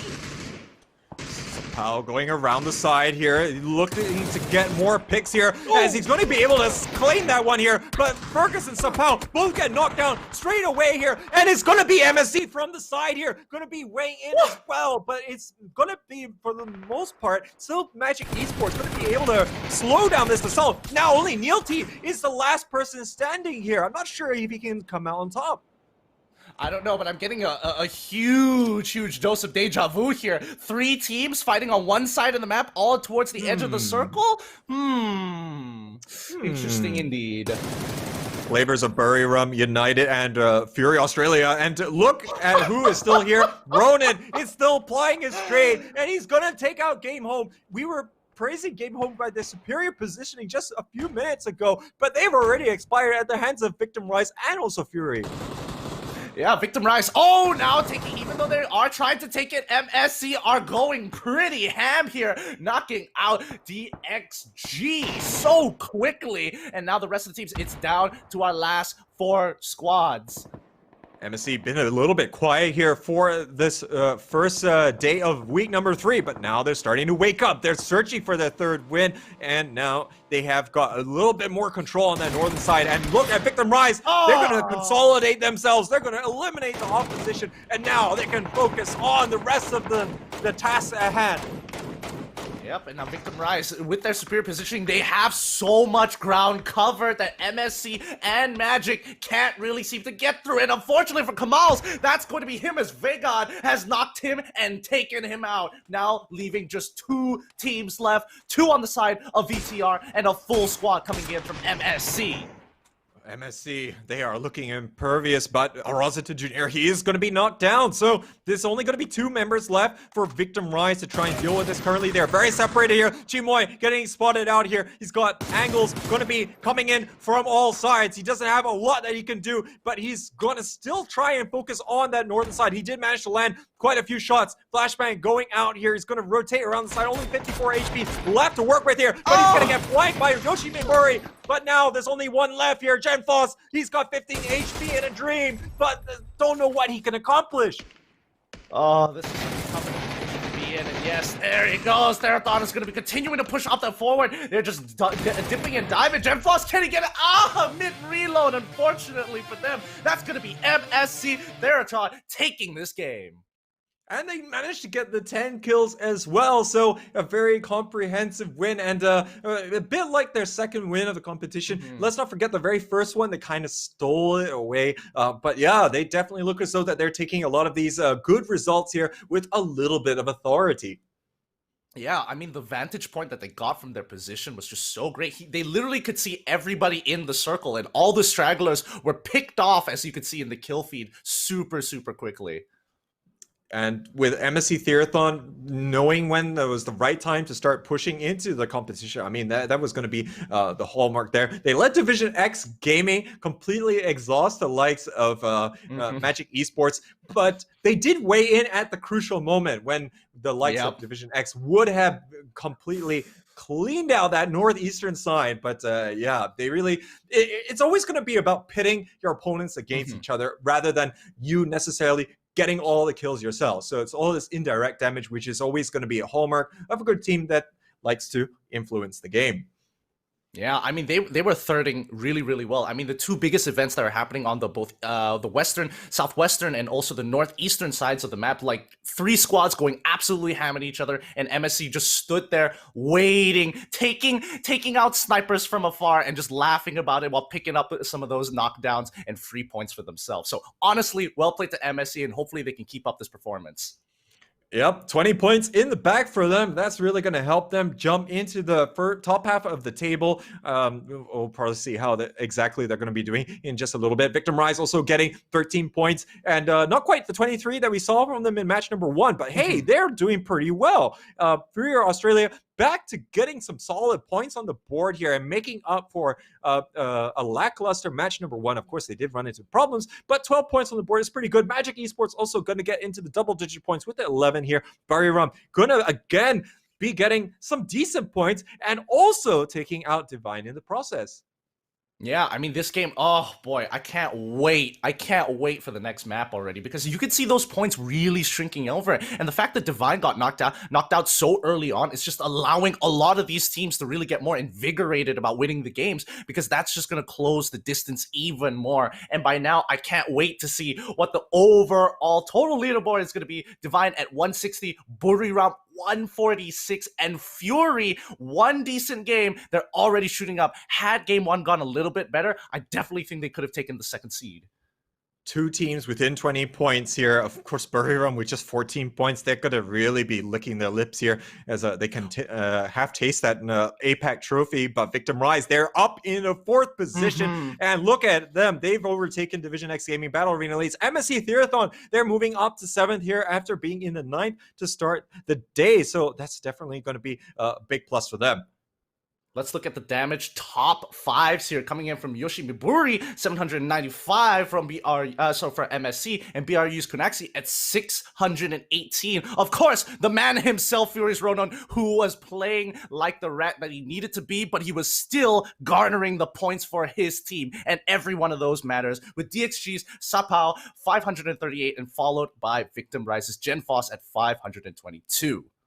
Ronan was the survivor from that super gritty fight between Buriram United, Cerberus, and Fury Australia, of course, and really able to come out with the top drawer place. But of course, we did see a few differences here to start the day. But instead of a Battle Arena, start the game, Battle Arena Leagues, instead of getting the first kill this time around, they were the first ones to suffer the casualty. And Divine, it's kind of going to be the same deja vu here from match number 1, and in a bad way. I guess, I mean, you know, in the previous match, they wanted to play, all right, let's play towards the eastern side of the map and drop there. The circle decided to be opposite of them. All right, that kind of sucks. Probably won't happen twice, right? Drops on the western side, and this time it flings them all the way over to the eastern circle. So I don't know. It's a bit unlucky for them for sure, but they are on top spot. Yep, and I think with this, you know, they're going to still be saying to themselves, okay, it's still something that we can do and come away from this, but they're going to have to start going back to not necessarily winning ways, but now, of course, Victim Rise was almost up to their same tricks there, but yeah, seemingly falling a little bit short there at the finish line. MSC Theathon, they're going to be a bit chuffed with that way to end our Miramar segment. Yeah, and that's a great way to end the Miramar segment. Just two bangers of a game as we slowly move into Erangel, where I honestly thought is where more of these circles were going to more likely happen in Erangel in comparison to Miramar. Oh, and it's always a pleasure to see that on Miramar. But of course, we will be seeing Erangel pretty soon, ladies and gentlemen, as we enter the second half for today. So we'll take a short break here. And when we return, a lot more action coming your way. He's Gideon Q. I'm Play of the J, and we'll see you in just a bit.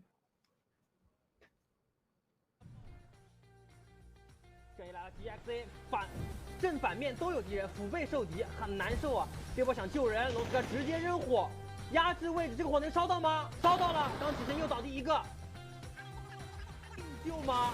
这波硬救啊！这波硬救想要争取时间，但龙斯科在平地上被发现了，不良利用一个视野差起身，扶起人，同时瞬间秒掉一个。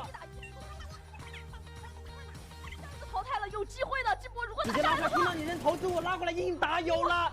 IF1这一把24个淘汰拿下这一局。Expecting maybe Leventus tries to. Oh no! Hello. It's cold. No, wait.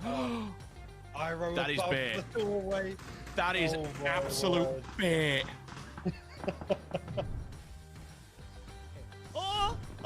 팀원 쪽으로 사격을 옆으로 가야 되는데 그냥 들어가서 싸우자는 거예요. 싸우자 한번. 자, 위에서 지금 잡아주네요. 자, 내리고 스타로드 와! 자, 헬리과 스타로드 박살내고 있어요. 잘 버텼는데요?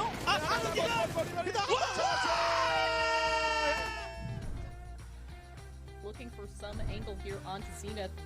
Using up quite a bit of utilities. We've seen smokes and flashes come back out. Guab can't find him just on the other side of the car here. Peek around a little bit lower. There he goes. Finds them underneath. Gets a knock. Guabi gets laid. Roth and Kickstart. 3 players down.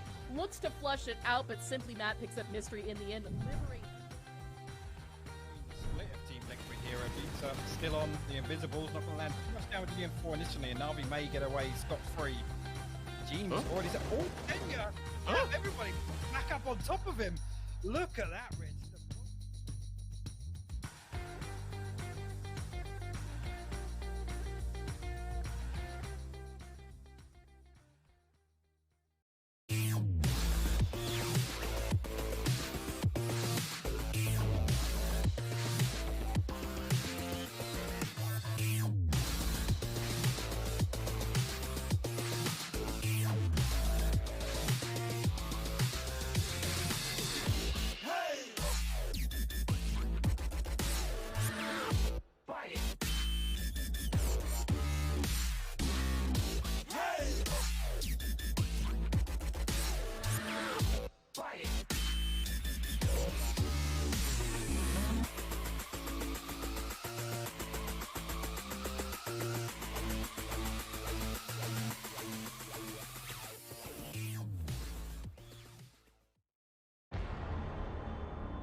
Welcome back, everybody, to the PUBG Continental Series 2 of the APAC region. And so far, it's been going pretty well. My name is Geek. This is Play of the J here as the co-caster. And not to mention, we have to thank everybody who made this happen. We got to thank Predator. We got to thank PUBG Corporation and also Geek Events for actually pushing all this out to you guys. Absolutely, and a big thank you to everyone tuning in as well, especially if you've been following us since the start here of PCS2 APAC, and we've definitely had quite the roller coaster ride, and it is not stopping anytime soon, as we're seeing quite a lot of storylines, dramatic finishes, and plays here that only like the best novel writers can come up with. And Divine, who could have really pictured them getting pretty much eliminated just single-handedly by Burium. Of course, there are other factors, but yeah, by large and by far, they have really put a dampener on their show here in week number 3. I mean, let's give them the benefit of the doubt here. They still had a lot of points and like a really, really huge gap when it came to the first and second seed. So I think with that, they're in a very comfortable spot. However, I think this is about the breaking point for this team. If they don't do too well in this particular Erangel map, it's going to make it so much harder for day 6 to actually be in their favor. And a lot of these teams, Victim Rise, as well as MSC, and if I can't remember the last team that's actually catching up to them at that point. I think it was also BRU. They are very, very close and are creeping up super fast on their tail. Yeah, there's only like 14 points left between the likes of Divine Esports and Buriram United. And Buriram United, let's not forget, for those who followed PCS1, they finished in second position, albeit quite a bit far behind Q Confirmed. But now they must be looking at really challenging for that top spot here, as they really want to drive it home and bring it back, or rather retain the championship here in Thailand. Yeah, and I mean, talking about some of the top teams looking here, Victim Rise looking really, really good. I think if they can keep up with this performance after both of those Miramar games in Erangel, they should be able to get with no problem whatsoever within the top 4 itself. I mean, they have 122 points right now. So you think about it, if they just get another double-digit point game here, they're pretty much up there in that 3rd position already. They are definitely not looking fazed by the competition, as well as Victim Rise. They've come from leaps and bounds to really get to be where they are. A little-known Indonesian team, really overcoming the likes of RRQ and whatnot over the course of 2020 here. And now we don't see RRQ, unfortunately, featuring for Indonesia, and that's just a testament to how competitive things have managed to be for Victim Rise. Yeah, and I think this team is doing relatively well so far, but they want to do even better here. And I think some of the more notable teams that really want to bring their A game is especially the Battle Arena Elites. They had one okay game in Miramar and one not so great game in Miramar as well. So this is where they shine, being the top of the list for the average amount of points that they can earn in Erangel itself.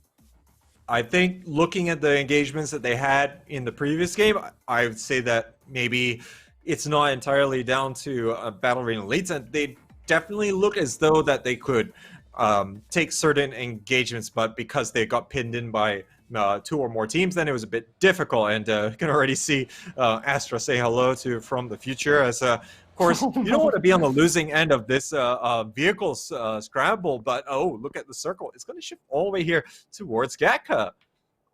What? It's kind of interesting because we're also noticing that they want to be able to pick up vehicles from Day Trade and as well as X Stadium here. You can see that a couple of their members, I can't. Yeah, that's 2 members coming in from X Stadium, dropping over onto the island of Military Base itself, maybe to look for more convoys and cover a wider area. It is a little bit risky, but so far, considering that nobody else kind of dropped in that area, it's going to work for them.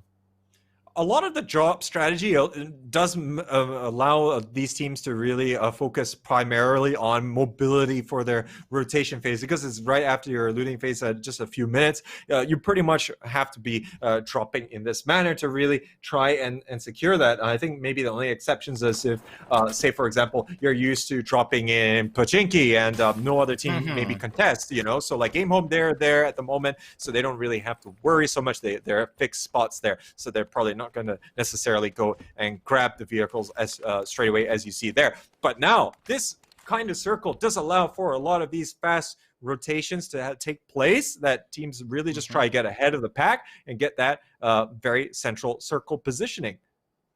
But knowing how a lot of these teams play, they usually like waiting for a right opportunity to cut out a good chunk of the map for themselves, like we saw MSC do, and also in the previous weeks is BRU and even BAE, especially in Erangel, they really like taking control of the area. Right now, coming from Severny, we're going to be seeing Division X Gaming. They're going for that long rotation pass to North George. They're going to be taking the Georgia Pole Bridge as well from the looks of things. I don't think Victim Rise is really going to be in any position to really try and do any damage to the convoy that's taking place. But we can see they have really thought out how they want to try and rotate through this. They're going to be opting for this very early strategy. Yep, but they're going to just go straight through the bridge, not even going to bother checking anywhere else. They just want to position themselves well into the circle here. As we're looking at Fury, Fury from afar, they're waiting for everybody to kind of get together before they start moving out as one. I think they saw after match number 1, they want to make sure everyone is nice and close together before they try to embark a bit further on their journey. But of course, there's not going to be the kind of hills that we did see, well, at least not in their foreseeable path, as we did see that was going to be a little bit more detrimental for them to really get past the likes of X Stadium. Yep. And as they cross the bridge, I'm not entirely sure who they're going to be meeting on the other side. On the other side of George Pool. But I think as for now, again, they've taken some heavy casualties in the previous game, so taking it a little bit more slow, have more breathing time to recover over the previous game's mistakes. I definitely think that they're going to play a lot slower in comparison to when they were playing in Miramar.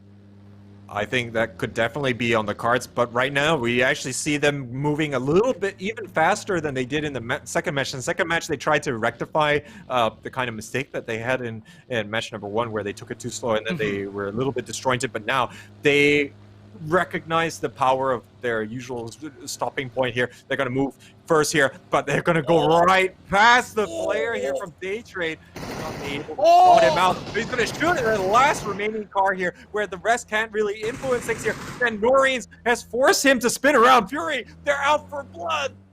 Oh no! This is not exactly the greatest position to be in here, but now Daydream Orange, he's got to try and make something happen. He gets knocked down straight away with a clean headshot coming in from inside. Oh, that's going to be the scout coming in from Daydream going out. Oh, Insight with the K-Mine plays there as he swapped the seats there, and now it looks like more teams here trying to take advantage, and it's going to be Turtle trying to see, can Divine Esports get points instead for a change here from these early stages of the game, as they definitely don't want to be incurring the kind of wrath that they saw from Buriram United and other teams, all leading to their demise on Miramar. I mean, with the circle that they have right now, on Erangel, it's not too bad. It's not too out of the way for them to be in a safe position. And when looking at BRU, the performance of this team is going to be so crucial for this game because they really want to be able to get into that top spot and really close that gap. So every kill is going to matter, and hopefully they don't lose a member within the early stage of the game. Right now, it would seem as though Divine has a greater influence on their own destiny more than anything else. Of course, Buriram has definitely taken significant steps, but we haven't seen them come out with a super dominant performance. Buriram has just done better than Divine in the past couple of games, but they definitely can change our minds.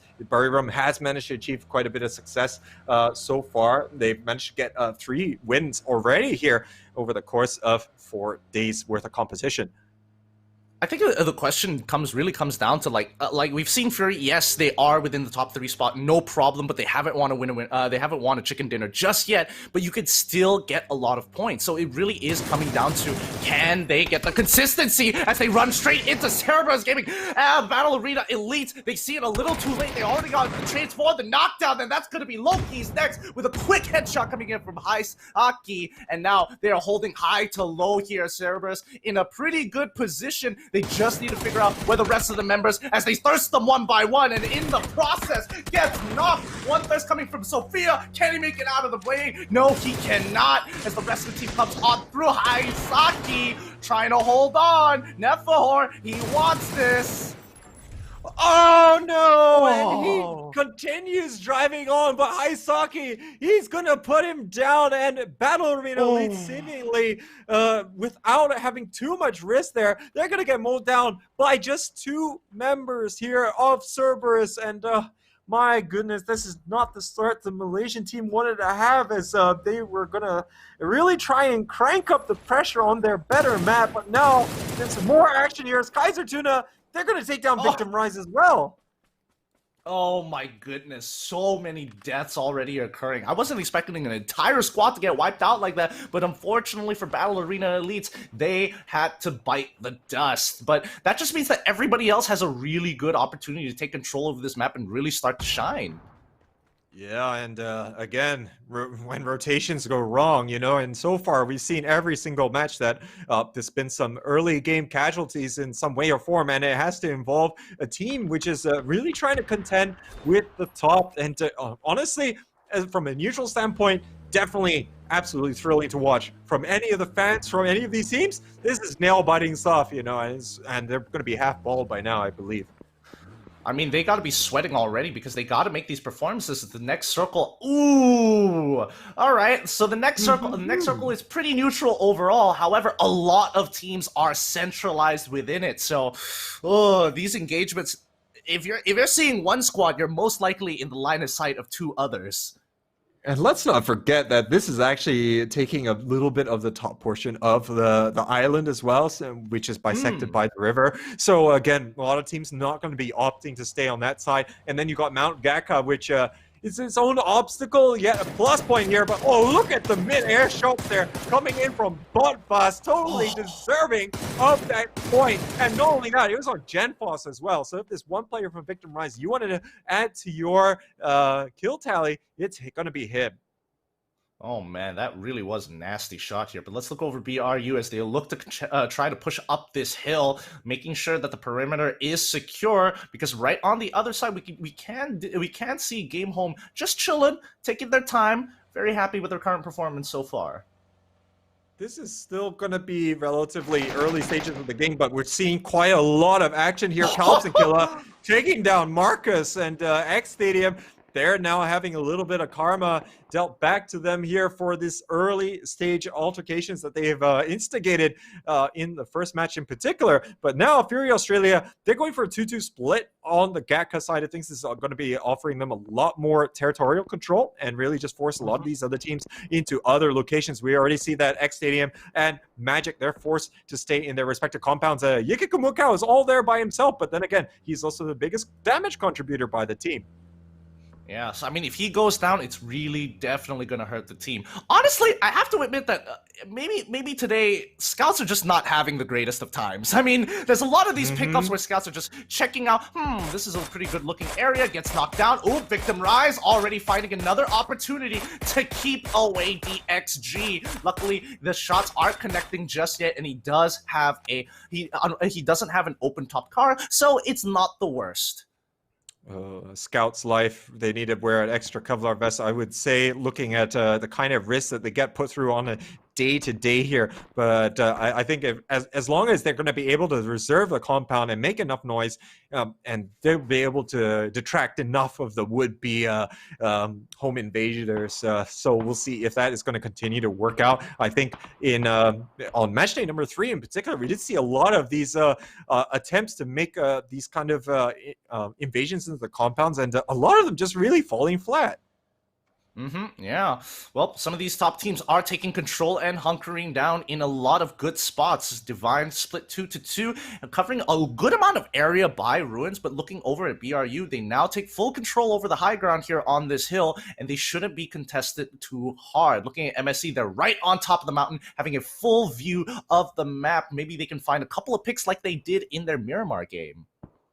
but they're actually going to still have 2 players down here on Wow. the low ground. So they're using this very much for informational purposes. They have options to rotate a little bit later on. You can already see that they're readying here, just as we're only a couple seconds away here from phase number 3. Before they decide their next move, looks as though that they don't have to shift too much, but again, not going to be that central, but that's going to be a spot that they probably want to reinforce because they're going to get teams coming in from South George and also on the western side towards the hospital, and it's going to be a little bit dicey, I believe.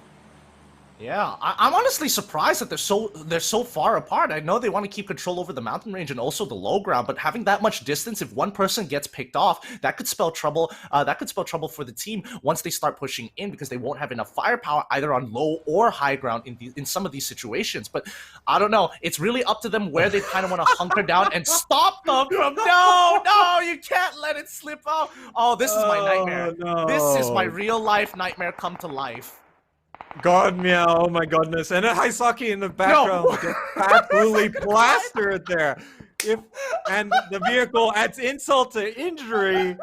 I'm pretty sure that's rolled over Haisaki's body there. And God, meow, he's going to look back at this one and say, yeah, that's exactly what I meant to do. Totally intended, totally planned, 100% skill. Oh, but Eddie is going to get a great headshot onto Satsubang there as they're seeing the next members of Cerebus coming through, but they gotta dip out as quickly as possible as the cavalry is coming from the backside of BRU. They have plenty of their members looking for an opportunity to go in, but now that they see them run away, okay, we can slowly take our time, walk back up, reinforce our position, and just have a good scope of any teams looking to third. I'm not sure God Meow should still be driving around in Buriram United vehicles. He's just going to give it back to the enemy, I do believe, if past experience is anything to go by. But so far, they're trusting him. I hope it's not going to be misplaced. Oh, I really wish we could hear some of the communications of what exactly was going through his head when the vehicle was slowly slipping out of his grasp down the hill. Nice. Oh, that would be great. Oh, that would have been so great. But looks like Gatka is completely fortified by Fury at this point in time. Oh, the mountain range looking to be contested here, contested by Victim Rise. Can they seem to get on top of it or at least try to push MSC off? Oh my goodness. Definitely deciding that is going to be how they're going to live. But yeah, oh no, this is nail-biting stuff here. Oh no!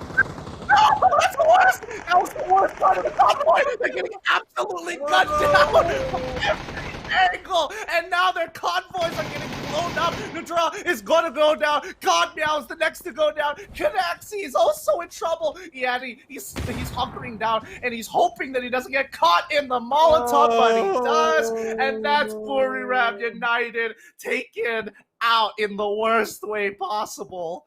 Oh my God, that's an absolute calamity right there. I think Buriram United, they gotta revoke God Meow's driver's license straight away. You know, this is the kind of stuff that gets your squad to say, you're not driving the vehicle anymore. No way. Oh my goodness, flipping the Dacia in the worst place possible.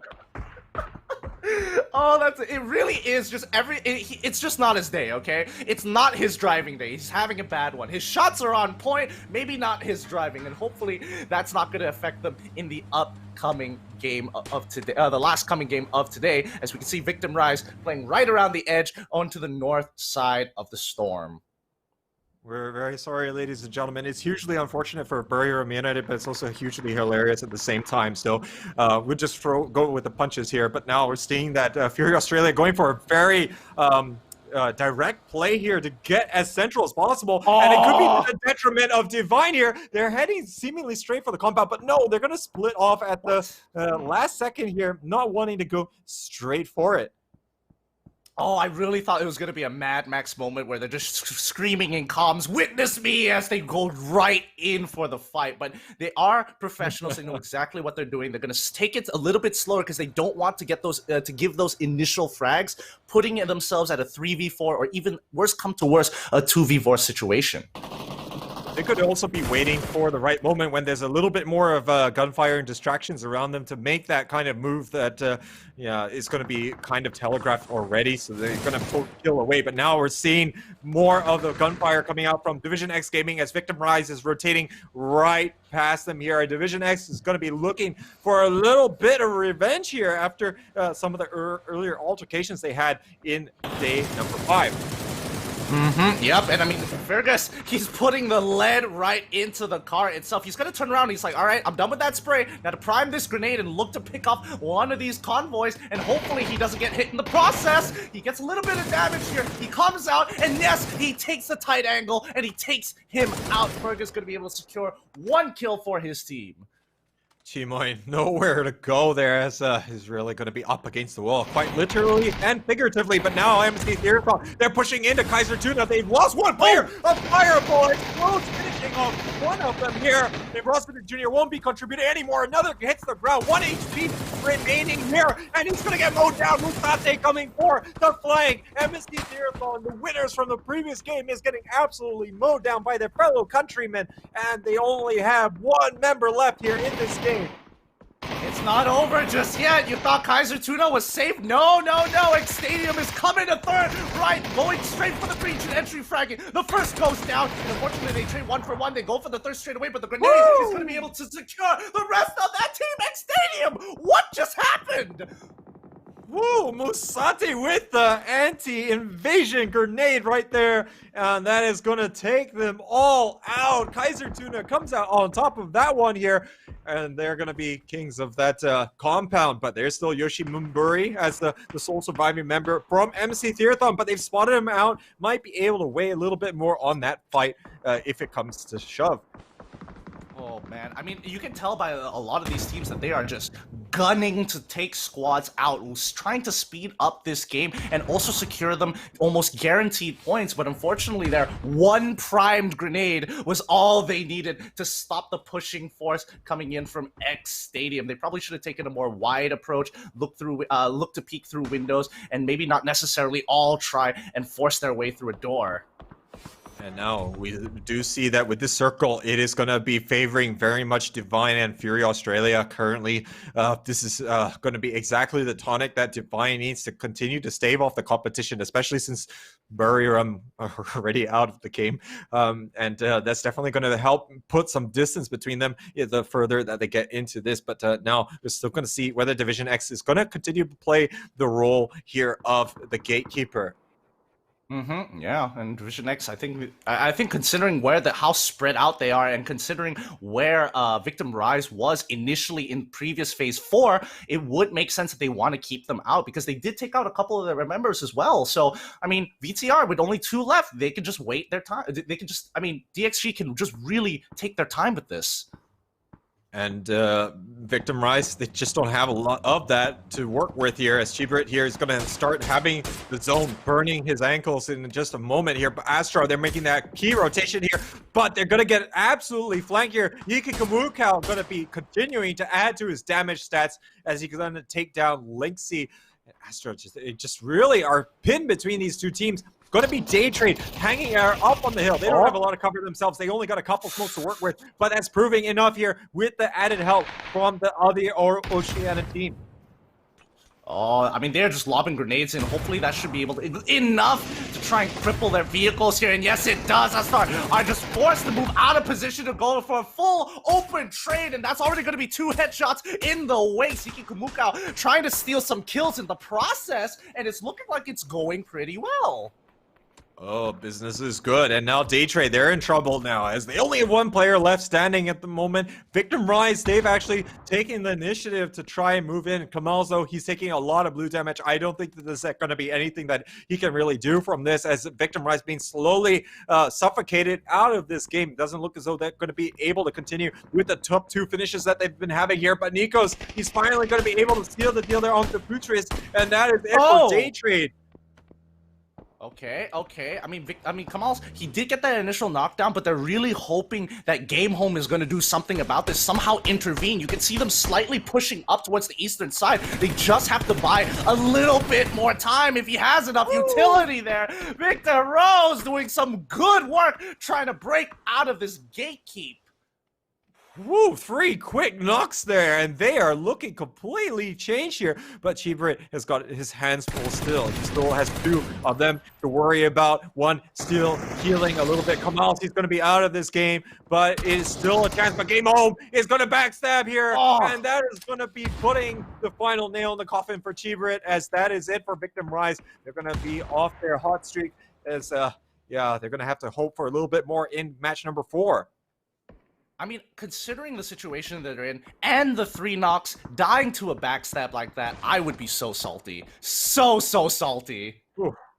Oh, yeah, and definitely going to be more than they would have liked. But now, Fury Australia, they got a good chance to really crank out the pressure here. They've been garnering some of these frags here from different angles. Turtle, he's going to find one, and that's actually at the expense of From the Future. It looks as though we don't have any more Indonesian teams here in this particular match, and that's going to be a bit thankful here for the likes of Division X Gaming, going for daring rotation here, but one of the players getting absolutely trapped there. He's going to really have to rely on the smokes to really allow him to get back in the vehicle. With only 2 healthy squad, 2 fully loaded out squads here, Divine and as well as Fury, all having 4 of their members still alive. Everybody else has taken some kind of casualty here. It's really between these 2 teams to control themselves and to decide, let these other teams just fight amongst themselves, play for that position, because Fury right now, they are really hoping someone takes out Divine, as DXG taking shots back at DN.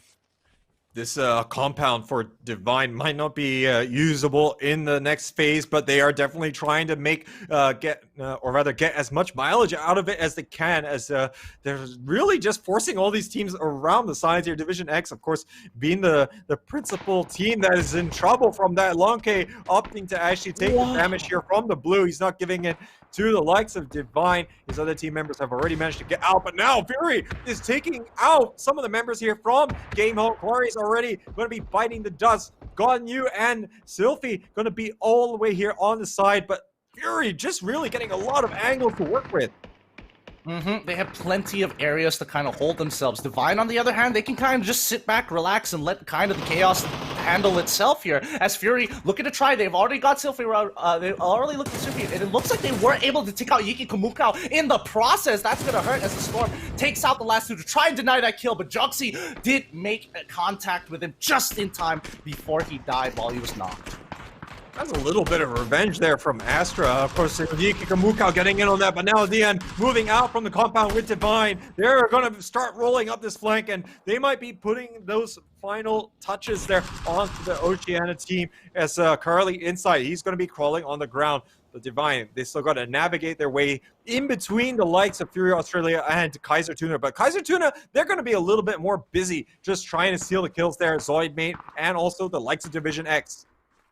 I mean, Division X have a really tough position to be in, because no matter where they rotate on the map, they're going to collide with the team. So they have to either figure out a way to take a full engagement, or create the situation, set up the situation so that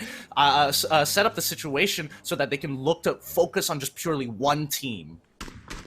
But that is always going to be an absolute luxury for some of these teams, as this is going to be an absolute battleground that they have to just deal with all the factors from all sides here. But now it does look like the Division X, they got one too many factors here and only a little bit of HP remaining. Not even going to be opting here to help his friend, but that's not going to matter. Bot Boss finishes off Sapao, and Division X Gaming, they're going to lose this game and also lose the vehicle for good measure.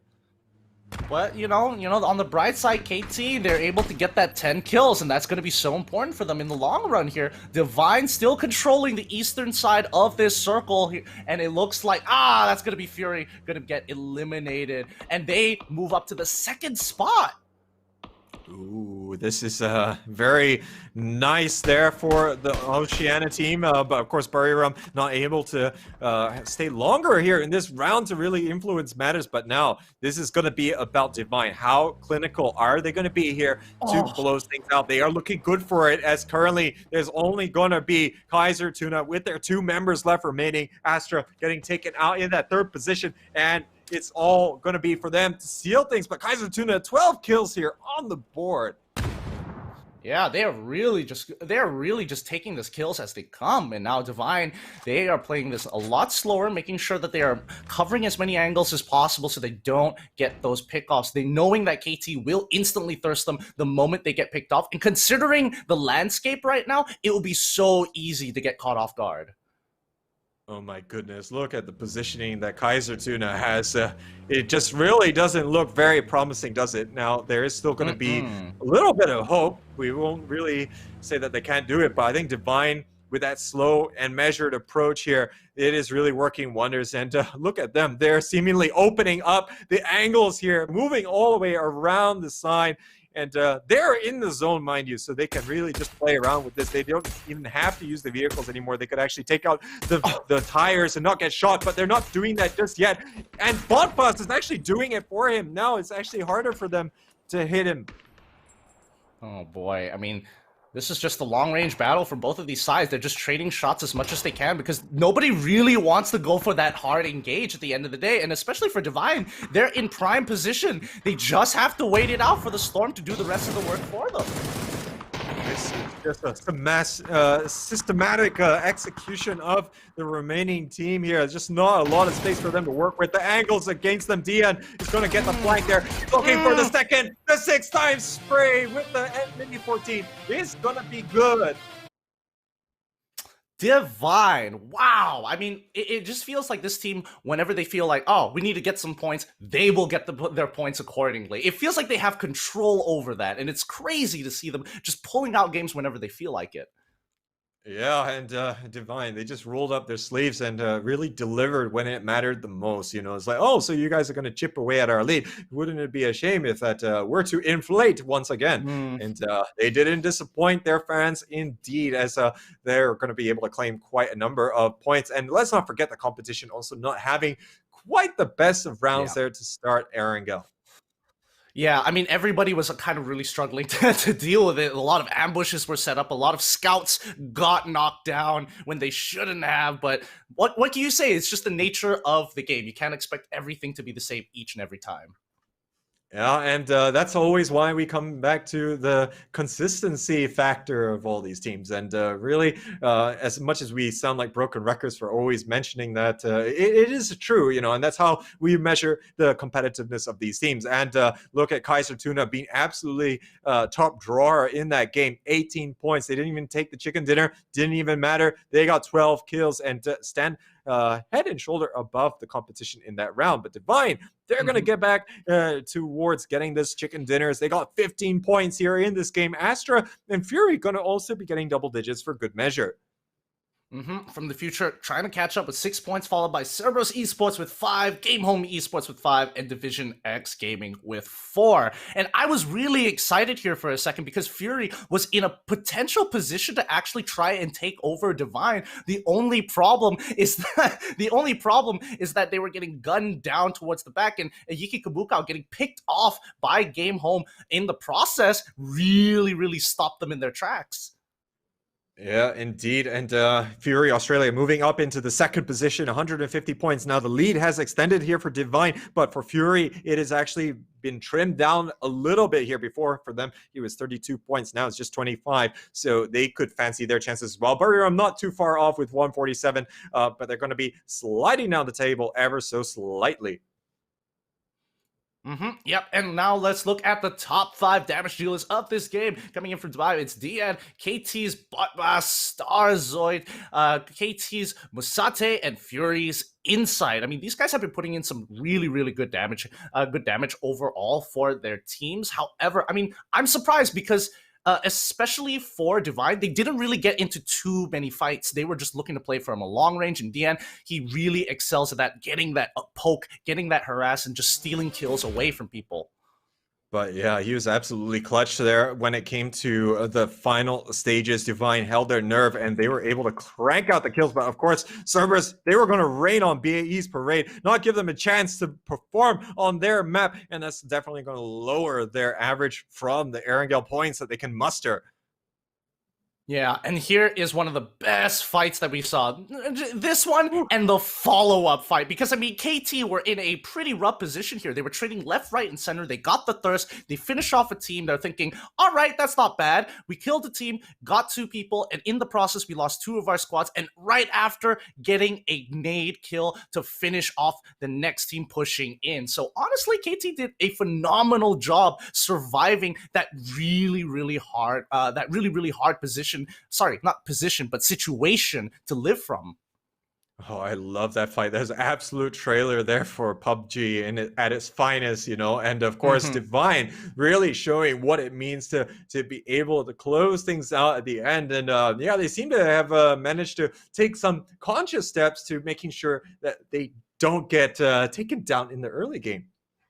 Yeah, and I think that's really important here because, again, this was their breaking point. So now they've got a little bit more room to kind of play with. Hopefully for this upcoming Erangel game, the last one of today, they're going to be able to try and make sure that, that their buffer is pretty strong. So, with that, ladies and gentlemen, we only have 1 round left today. Will Divine continue to start putting more distance between them and the rest of the competition? Will others like Battle Arena Elites step up to the plate here in our final game to be able to move in with something here into our final day tomorrow? And will Buriram United allow God Meow to drive a car again? Find out after we take a little short break here, and we'll see you there. I'm Play the J, he's Gideon Q, and we'll see you in just a bit. Group top. Is it the vehicle? Oh my god, he just landed perfectly. 10cm씩 이동하는. 야, 이거 세 가지의 그 사격 자세를 먹잇감.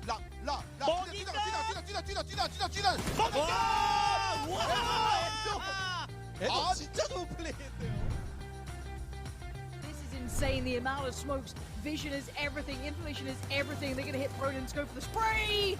That's your gone. That's Kill Your Guy on the board. And now suddenly just one of the bystanders, just yellow, right next to Melman. Goodbye. So these teams down to so few players. Zocca, Kill Your Guy, surrounded. Quizzy sprays. It's still Kill Your Guy. He's in the blue. Zocca still staying alive. Melman goes down. ระยะกันเลยครับแหมเกตเอาเรื่องเหลือเกินครับผมและตองเคถือโอกาสถือวิสาสะซะหน่อยครับตองเคบอกขออนุญาตขอบล็อกด้านหลัง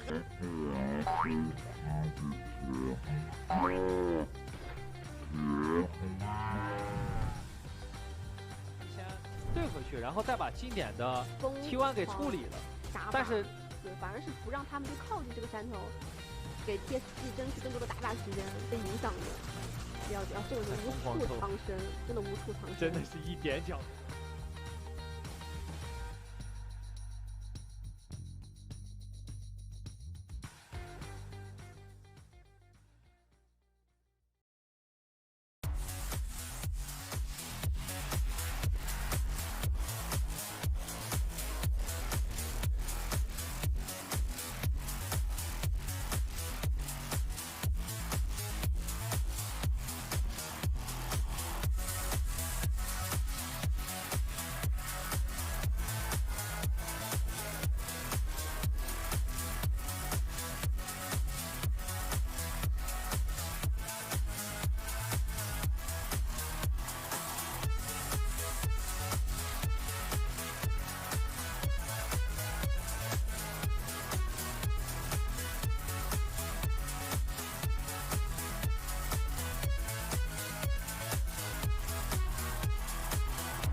Hello and welcome back, ladies and gentlemen. You're here in time for our final match of the day here at the PUBG Continental Series 2 APAC. I'm Play of the J, he's Gideon Q, and we're looking forward to bringing you all the action. Of course, huge thanks to Predator, PUBG Corporation, and this is all brought to you by Geek Events.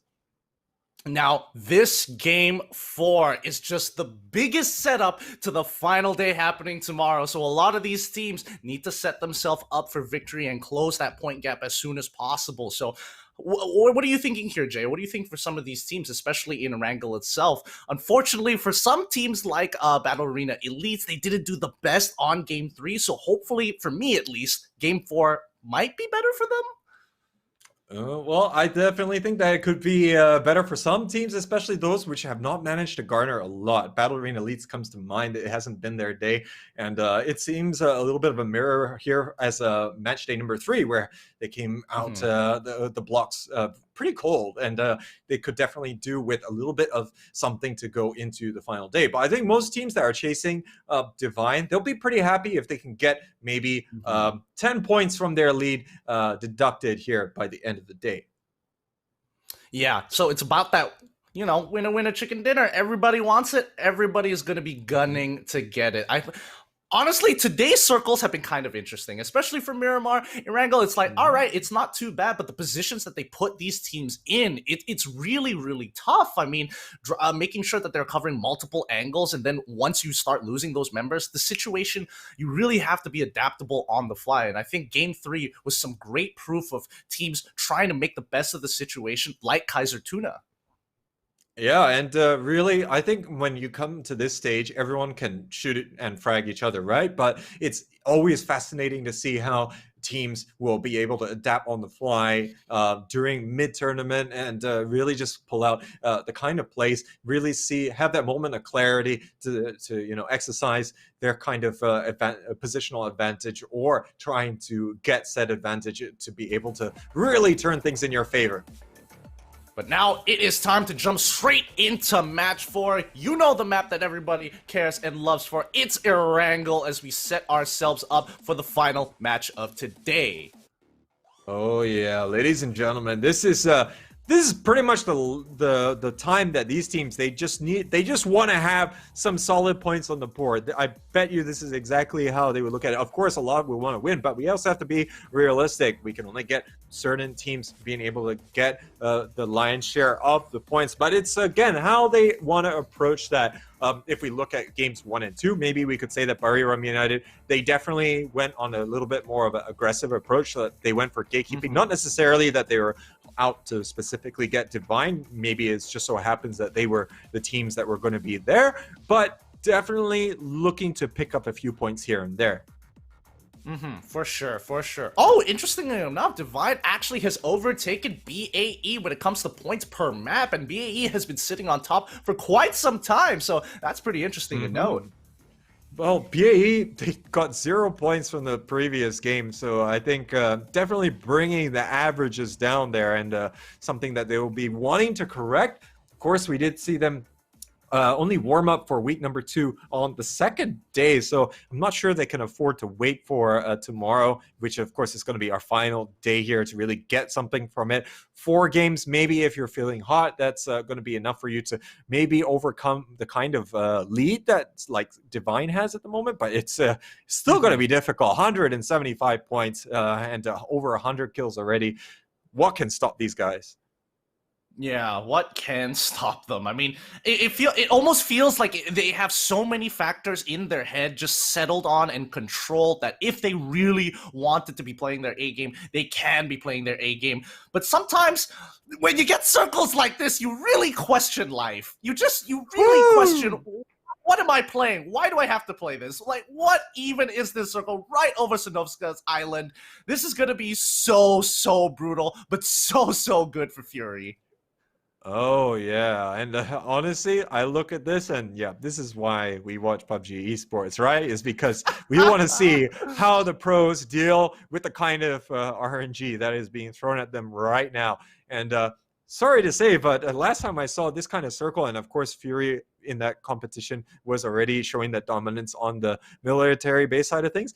it didn't go too well. So let's not get ahead of ourselves to say that maybe Fury will definitely walk away with this one, because I think it's just so dynamic. There are very few compounds on the island, on this Sosnovka island, and depending on how the circle shifts, it can really throw you off, even if you did manage to secure it early on.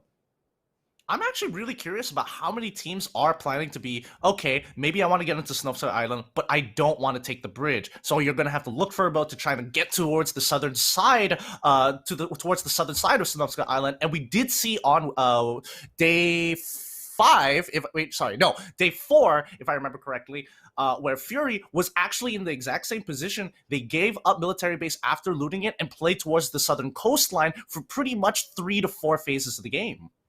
And they were just trying to hunt all these boats that could have been like traveling on the coastal side of things. But in the end, the circle, of course, shifting away. So this is legitimately our first island finish that we're going to be having here for PCS2. And I got to fancy Battle Arena Elite's chances. They're going to be, of course, at Milta, so they know exactly how to play this kind of circle. They're going to probably set up bridge camp. We can already see that Cerberus, they want nothing to do with all this shindig and houdini.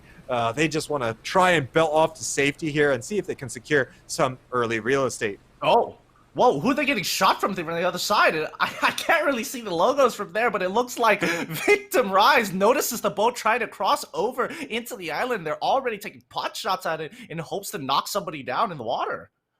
Yeah, they're all going to be thinking, like, hey, that's our idea. We want to do that. But then, of course, Cerberus is going to be a little bit faster to that one. And look at where Cerberus is going as well. They're actually going to be right across from Victim Rise. So Victim Rise, they can't just take the boat next to them and go straight to the shoreline. Otherwise, they run the risk here of Cerberus. And Cerberus actually might be going for a little bit of a bridge camp themselves there, as no one else has really transitioned across that early. Oh, I can't wait to see just the number of just exploded, destroyed, incapacitated vehicles just lining those bridges on both sides. Oh, it's going to be an absolute joy to watch here, but I can tell you it's going to be quite a stressful ordeal for all these teams. Currently, Buriram opting. Remember Buriram? They made this exact same transition. They took the boat over to the island, and then they realized that it was actually going to be a finish around Ferry Pier. So they came all the way back here to get their vehicles in the blue to drive back there. So, yeah, at least they come up with a strategy, you know, that's going to work for both situations. And Norad are going for some daredevil plays there to get in the water faster, but he's still not in the boat. Well, considering where the circle is right now, I mean, to be fair, the odds of that happening again, very, very unlikely. But, you know, I think for this particular strategy, honestly, I like it. I like this way of actually safely transitioning into the island without having too much resistance whatsoever, knowing that there's only a few teams kind of just holding their ground. And it looks like Fury are taking advantage of this, knowing that they own a military base, that they can set up shop anywhere on the island itself. So, something to look out for. Hey, you know, this is a great way to get 4 points, right? You know, you spot out these boats. They are actually spotted it out. So what they're going to be doing, they're going to be tracking along the coastal side.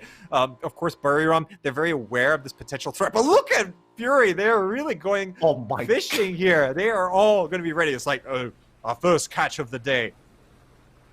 Oh boy, this is definitely going to be a very interesting turn of events here, because I'm pretty sure that Buriram also, as they are coming towards the shoreline, are probably going to get hit with a lot of firepower, which is going to make them turn away. So I don't know if Fury wants to kind of wait for them to get to the coastline first before they get those free kills, or just stack all 4 and gun down that boat until it's got 0 HP.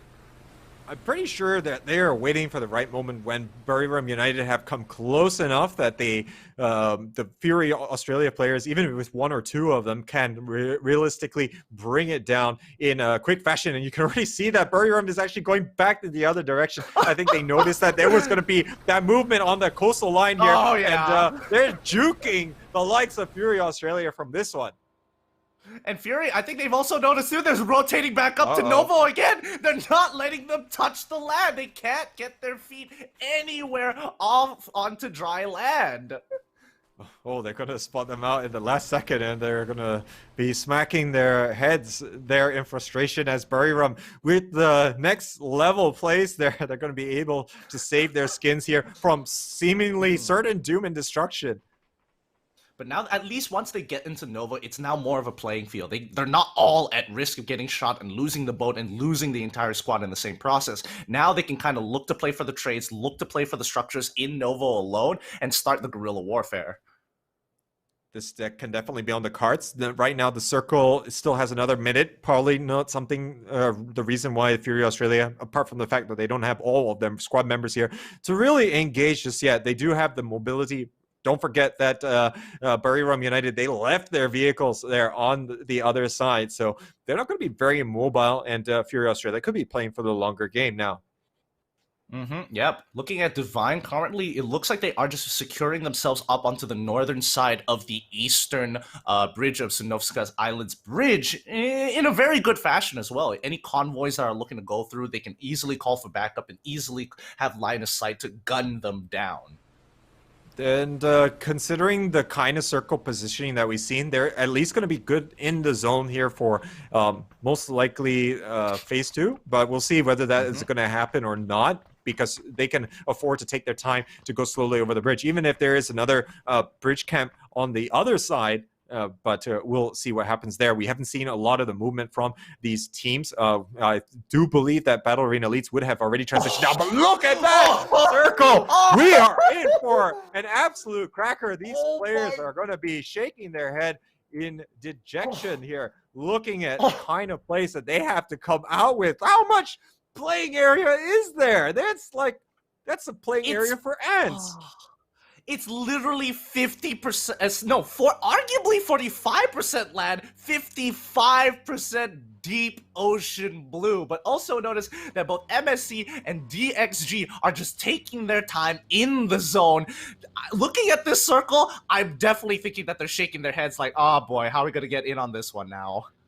You see Divine, they're not even sticking around for the bridge camp. They're just like, okay, if we do not get in there to, like, right now, we are in some hot water. We're not going to be able to get out of this one. And Astra, they are so far behind that they are really just going to be going for the boat play. I'm not sure if they're going to even be able to make landfall if they decide to go all the way around, but likely they're just going to use that to get on island. Fury Australia not wanting to stay in Novo to deal with Buriram United. They are going to be very central now.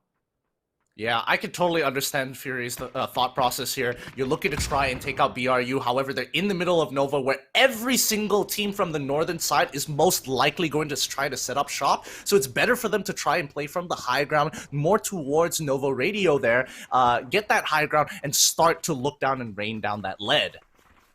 And I do believe that Battle Arena Elites is going to be controlling that peak. It is definitely one of their favorite strategies, and it's going to offer them a lot of vision. But now, look at how many teams have managed to actually make landfall. It's a surprising number. Both Astra and also the likes of Kaiser Tuna are going to be able to navigate their way here. But now from the future and Buriram, they're going to be locked in here on Novo. And I'm not sure if this is going to be good for either team's long-term aspirations. But now, looks like Awaken here is actually taking quite a bit of damage after Godmeow. He's going to be picked up in good fashion there by his teammates.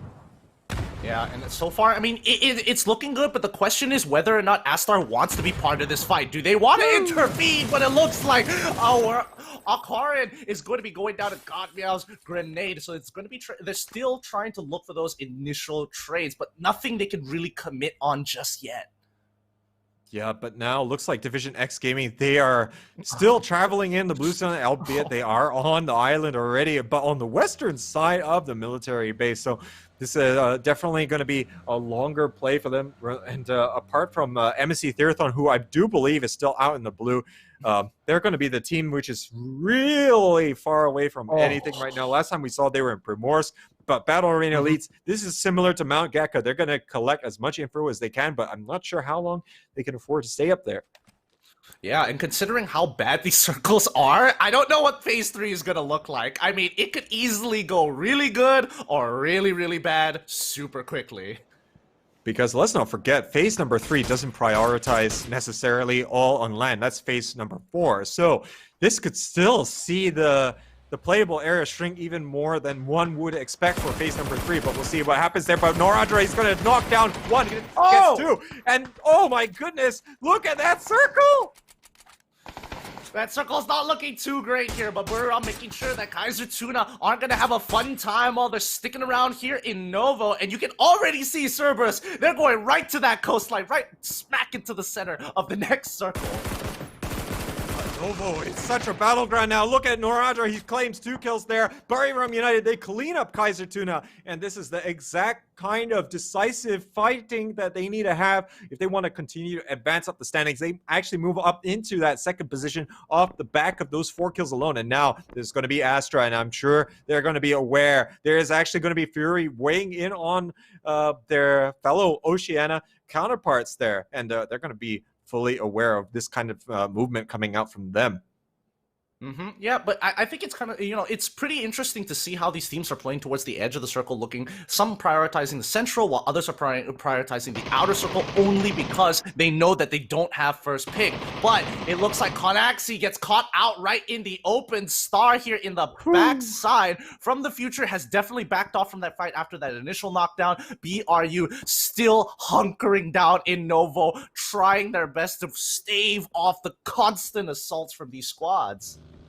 Likely, they're not going to want to withdraw from the town for fear of getting shot in the back, but now Divine, they're going to get fired upon here by Battle Arena Leafs. They're not going to let anyone pass here and collect $200 on their watch. Levi's is going to get taken down, usually the last player left alive in these kind of rotations, but that's not going to happen this time, as Sophia is going to be able to claim that kill. Oh, that's going to be a huge win for them, especially from the leading squad here in Divine. They're coming pretty late to they're coming in pretty late into the circle here, considering the number of established teams that have set their position inside. So I guess Divine just has to make the best of the situation. And now it looks like Astra trying to make do with what kind of situation that they're in. They're being corralled here by the blue zone, but Godmia and the rest are going to be looking to gatekeep as much as possible. Astra already had one player down and one in 6 feet in the ground, but now they're not going to be able to really do much from this. They only have 2 players to work with, and they can't really quite get the angles to work for them. They're already tanking some of that blue damage. Oh my goodness, it's only phase 3 and everybody is just absolutely going down. Look at that kill feed from the future taking out Star in the trying to take out members of Star in the process. Kaiser Tuna finally eliminated, and that's gonna be Astar as well. Days are coming in pretty hard, but Fury trying to take on that leading team. If they can take them out, they have a great opportunity to set themselves up for tomorrow. And Turtle, he's going down as well as Divine. They're facing the pressure and the squeeze. Eddie's moving up the hill here, but looks like DN and JN are still going to be in this game. But everyone can kind of guess where this next circle is going to be. There's only so many places that a prioritized land circle is going to be. But look at everyone here fighting on the periphery. They're all getting mowed down. MSC Therathon coming in so late. They're going to expire in just a fraction of a second. This battle can't go any worse at this point. Look at the 3 squads down onto the southern side. They're just going absolutely ham here. But looking at the current live feed, Narada is just trying to survive a little bit longer. If he can hold, he can get higher positioning points. But that's going to be BRU taken out. Ooh, and I think they've really spurned their chance there. JN, who is the last player standing up here, standing tall for Divine. DN is going to be in a difficult spot himself, but now Fury is actually coming up over the top. I'm not sure if they know who is here, but they don't care. Oh, they know. They're going to be looking to seal the deal. Oh, they're going to continue pushing up forward here. I mean, Kiki Mukumukao got the initial down onto if I remember correctly, Divine there. And now they're going to keep on pushing forward. It's going to be Day Trade Gaming that's going to get eliminated next. It's absolute fury here as DXG sees exactly what's going on as JN is trying to make a run for it. He doesn't want to deal with Fury. He doesn't want to deal with DXG at all. Oh, he's going to actually get to that piece of rock right there, and he's going to have a little bit of more breathing room for the time being, but there's still going to be pressure coming in from the periphery. But now, Victim Rise, they're still trying to do what they can, but this is BAE territory, and they're looking for more. Loki's tanking quite a bit of damage for all the troubles there, but with that high ground, you can actually really preside over the surrounding area quite easily. And now Victim Rise is going to be stuck between a rock and a hard place. Yep, I mean, it's so difficult to come out of this because every single place that you try to push out on, you're going to be in the line of sight of BAE. And now they're calling flood over. You've got a pretty good angle on your side. If you can just look a little bit closer, you might just see the heads of these level 3 helmets of VTR.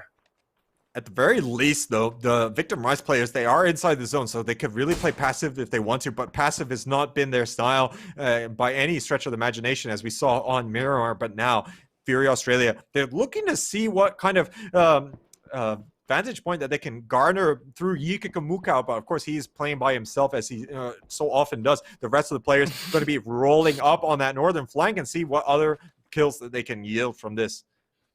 Yeah, and from the future there, Nando is just holding on by himself, the single sole member, as Fury slowly runs up with their kill team of 3 members. Hikikumukao nowhere to be seen at this point in time. He won't have line of sight, so it's a 3v1 situation. And from the future squad at this point in time, he's just looking and hoping that another squad dies in this process so he can get more points. Oh, and they're definitely going to be benefiting for some of the fallen team members here from others, as they're going to be looking to control things on the high ground. They have definitely got this pivot working in their favor, but of course there is still going to be Nandu a little bit towards the side. He's actually hiding in here in the hut, so he's going to be thanking his lucky stars. But now we'll see how things are going to be shaping up for our mid-stage. Well, I mean, it feels like it's the end stages, right? Because it's only 21 players, but now it looks like the significant shift there could be a little bit of a challenge here for the Oceanic team. I love what Cerberus is doing. Initially, they wanted to get that coastline cliff as soon as possible, and they've gotten it for the past 4 minutes already. And now that they are realizing, hey, a lot of the fighting is happening on the north side, they are now getting hungry for their points. They're sending out their 2 scraps to try and maybe get a couple of picks, maybe even get a couple of free points before they pull back to the safety of their team. By moving there early on, they secured their late game future, but now this is where they start to take advantage of the fact that they got the best positioning amongst all the other teams. But now, look at this. The shack is being absolutely destroyed. Ronan is going to tear it to pieces, and that is it. Now, Jay, and he's actually spotted out very clearly, but he knows if he shoots, he's pretty much going to be dead, so he has to be able to secure at least 1, if not 2 kills. But yeah, he would love a little bit of revenge against Fury. Oh, inside, he has no idea the impending doom that's looking down at him from the other side, from the southern side here. JN, he's just taking his time here. He's got to be super careful. I think they have to have seen each other at this point, right? No way they didn't see each other. Yeah, they saw each other for sure. And now he's going in to try and pick up his kill onto inside. But Juxi instantly covering that flank takes him right the moment he stands up. Oh, teamwork makes the dream work, and the coverage was excellent. But now Game Home, they're facing trouble. There's maybe a little bit audacious driving the vehicle there. Glorious, he's going to get taken down for good measure. Now Game Home only has the 1 player left here through something else, but now that's gonna be opening the door here for Kamals to continue to transition. Now he did lose his teammate a little bit early on, but for how long? He's running straight into the clutch as the battle arena leads. Do they know much about this here? That they're actually gonna mow him down there in quick fashion. Luki's adding to the kill tally here. BAE up to 6 kills. Yep, and now that they don't have to worry about their backs anymore, they can focus on the 2 teams right at their doorstep. DXG as well as Cerberus. Division X Gaming so far having to deal with Fury onto the right side of the map. So, BAE, what's the play here? Ooh, and with Flood here just going to be up on that northern side, he's just going to be providing a little bit of coverage. Neferhor and Lukis, they got the 2 players, Subang and Haisaki, in front of them, so they'll probably be wanting to try and sort this one out first. And now it's a 2v1 against the Subang, so that might be working out. But now Fury, they have got a little bit of problems here. They got both Cerberus and Division X both trying to weigh in on their aspirations for the top of the leaderboard. Yeah, and it looks like the next circle is going to be a little bit skewed towards the left. However, the only structure in sight is where Cerberus have marked their territory. That's going to be a key position in this upcoming battle here. For a lot of these teams, especially from the northern side, they're going to be trying to run downhill to try and get into that circle. So, I mean, Fury, yes, it looks like it's going to be good for them if they can take out DXG. However, Cerberus looking to win the entirety of this game. Oh, and I do believe that Fergus has taken a real power position here. He's not only taken down one of the Fury Australia players, but he's threatening to take down the other two. But now, Battle Arena Elites crashing in here. They're going to be able to take down one, but not before Longk is going to be able to get the initial knock there. And the aspirations for holding this ground here is going to be tarnished by Division X Gaming here, as they're going to be continuing to shoot in this direction here. But Neferhor coming up here. She's going to take down Neil T. And now Division X Gaming, they have to kind of abandon their assault here. But Fergus, he is still leaving the scene, and that's not going to help them one bit. Battle Arena Elites continues on.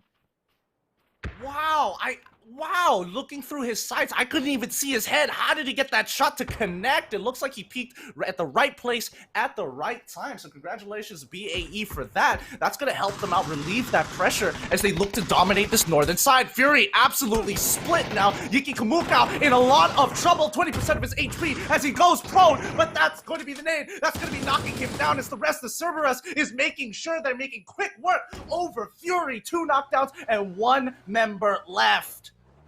Oh, everyone trying to move down at the same time here is all to the detriment. Fergus getting taken out, and Division X's hopes with him. But now with Fury Australia, they only have Ronan left. This looks a little bit like deja vu, but it doesn't look like he's going to be having a lot of angles given to him here, as definitely that's going to be a difficult proposition. Cerberus is going to finish him off, and now it is Cerberus versus Battle Arena Elites. This could be the challenge that Battle Arena Elites really wanted to close out today with here. This is what they need to really catch up, and they got them height advantage here to really work that home.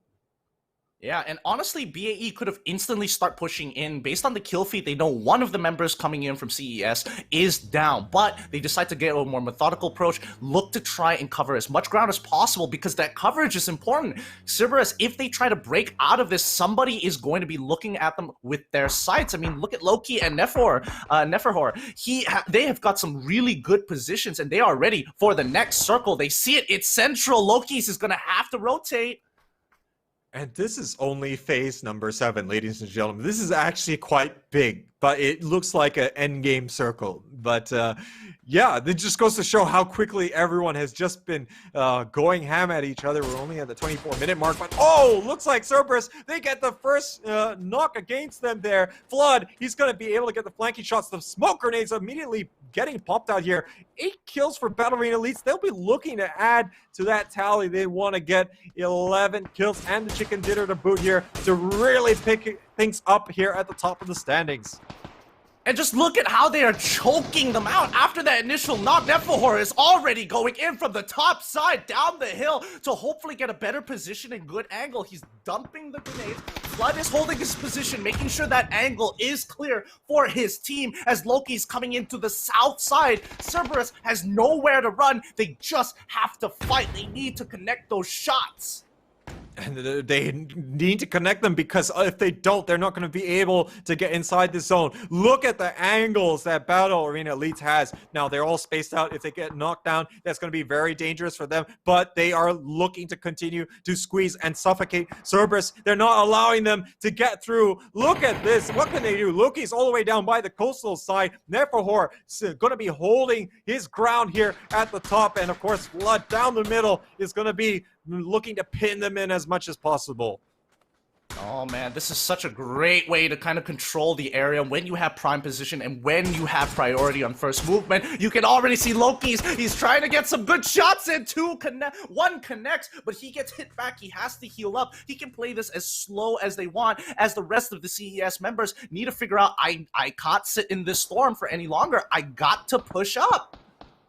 But it's continuing to be completely and thoroughly arduous here for them to really push into the angles that they have right now. It really comes down to how much in the way of smokes that they have to obstruct a little bit of the Battle Arena Elites' vision here. But now the shot's starting to connect again here. Haisaki going down again, but now it's going to be Super Loki's with those flanking shots.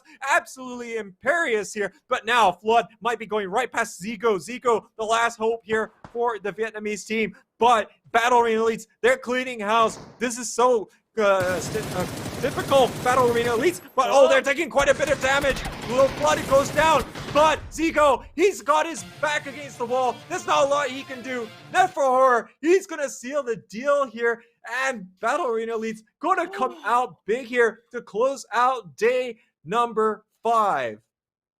Oh my goodness. After today's games and the amount of circles we've seen, only one relatively normal circle RNG coming in for the third game. But games 1, 2, as well as 4 have been an absolute banger. And this is why I'm a caster and not a player, because I won't be able to handle that kind of pressure.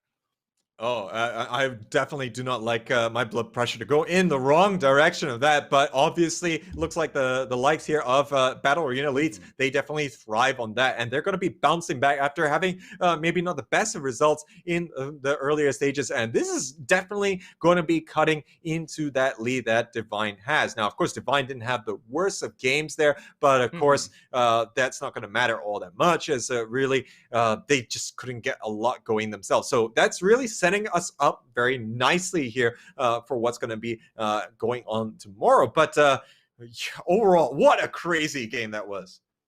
Yeah, it really has been. Battle Arena elites take this game with 21 points, breaking into that double digits with no problem whatsoever. Fury right behind them with 11. Cerberus Esports at 11. If there wasn't that extra winner chicken dinner points, man, 3 teams at 11 points. Absolutely insane. Oh my goodness. And look at Buriram. They're going to get on the board here as well. Division X Gaming, all going to be in that top half of the results here. Divine, only 1 point from this game. This has been a catastrophe in the title race, I would dare say, as really that's allowing the belief and the confidence to exude here from the chasing pack, as pretty much the next 3 competitors all really gaining significant ground here on the Vietnamese leaders. But now it's time for the total leaderboards, what we've all been waiting for. The Divine Esports at 176, finishing off today, still at the top spot with Fury.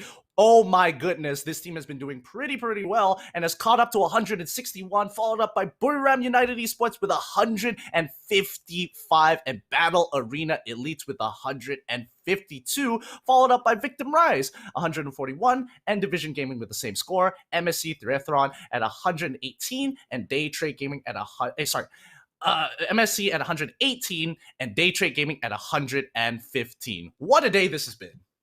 What an amazing day. I think today has really shaken things up quite substantially. There are now 3 teams within 24 points of our leaders. And let's see how this happened. Of course, Buriram United were looking pretty good in the early stages here. They're picking up quite a few points, but of course they did run into roadblocks in the form of Astra, who really started to put a dampener on things.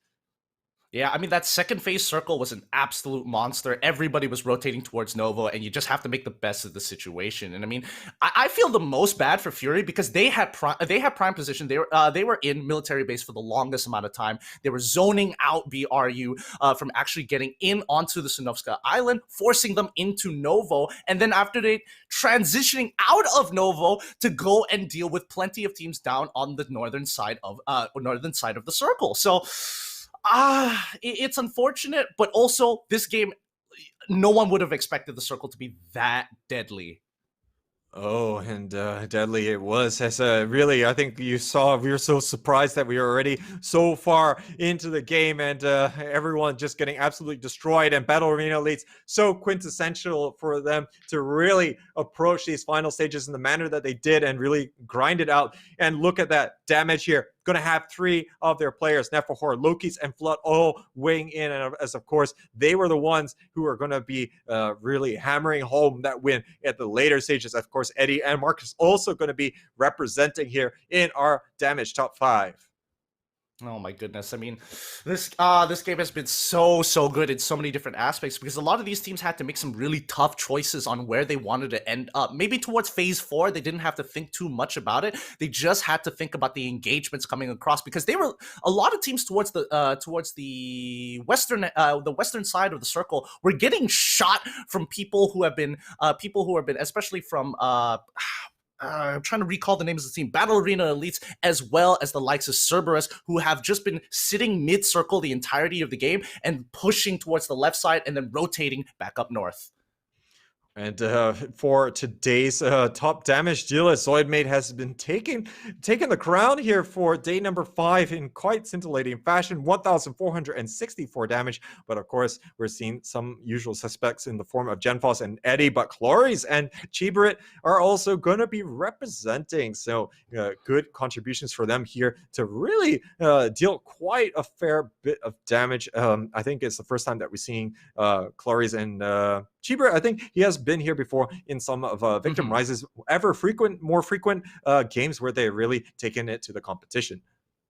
Finally, let's look at the kills. The top 5 killers of the day has been looking pretty good, with Nephahor with 9, Genfos with 8, Chloris at 7, Haisaki at 7, as well as Clamoy at 7 as well. I mean, it's very, very close. A lot of kills were just rolling in for a lot of these teams. Oh, and yeah, I think that's definitely going to be a big benefit for all of us here sitting at home, ladies and gentlemen, as really it just gives an insight into how these guys are really able to grind it out. Because remember, everyone here is already a top-notch fragger, but to still then come out on top of the competition, that is some achievement, you know, and one that I can't even imagine how they feel in the game here. They must be supremely confident to be able to perform as they did. Yeah, and that's important to say that these guys are some of the best in their regions. I mean, if you peek your head out even just a little too early or you peek out a little too far, that could just be the difference between life and death. So something to watch out for as we come into that final day. Oh boy, I cannot wait for day 6. It's going to be one hell of a day. Oh, and I am absolutely excited at the level of anticipation and everything that I'm sure everyone at home and also the participants must be feeling at the moment here. But honestly, we've had a fantastic day number 5, you know, and I think we've seen some very fantastic gameplay coming up from all of these guys, and I really looking forward to seeing what are the kind of plays that are going to be coming from them tomorrow, because that is these top level plays is exactly what is going to be able to be the difference maker. Divine currently having that little bit of difficulty to try and stave off against the competition here, but everyone else is really giving them a run for their money as they look to bring it home. Yeah, it looks like, I mean, the standings in itself has been shaken up so much. I honestly would have expected this last week, where the standings would have shaken up a lot more, but day 5 has been so quintessential for some of these teams. But with that being said, that's going to be the end of today of the PUBG of the PUBG Continental Series 2 APAC region. And it's only the best plays we have to see here. Only the best and most insane circles.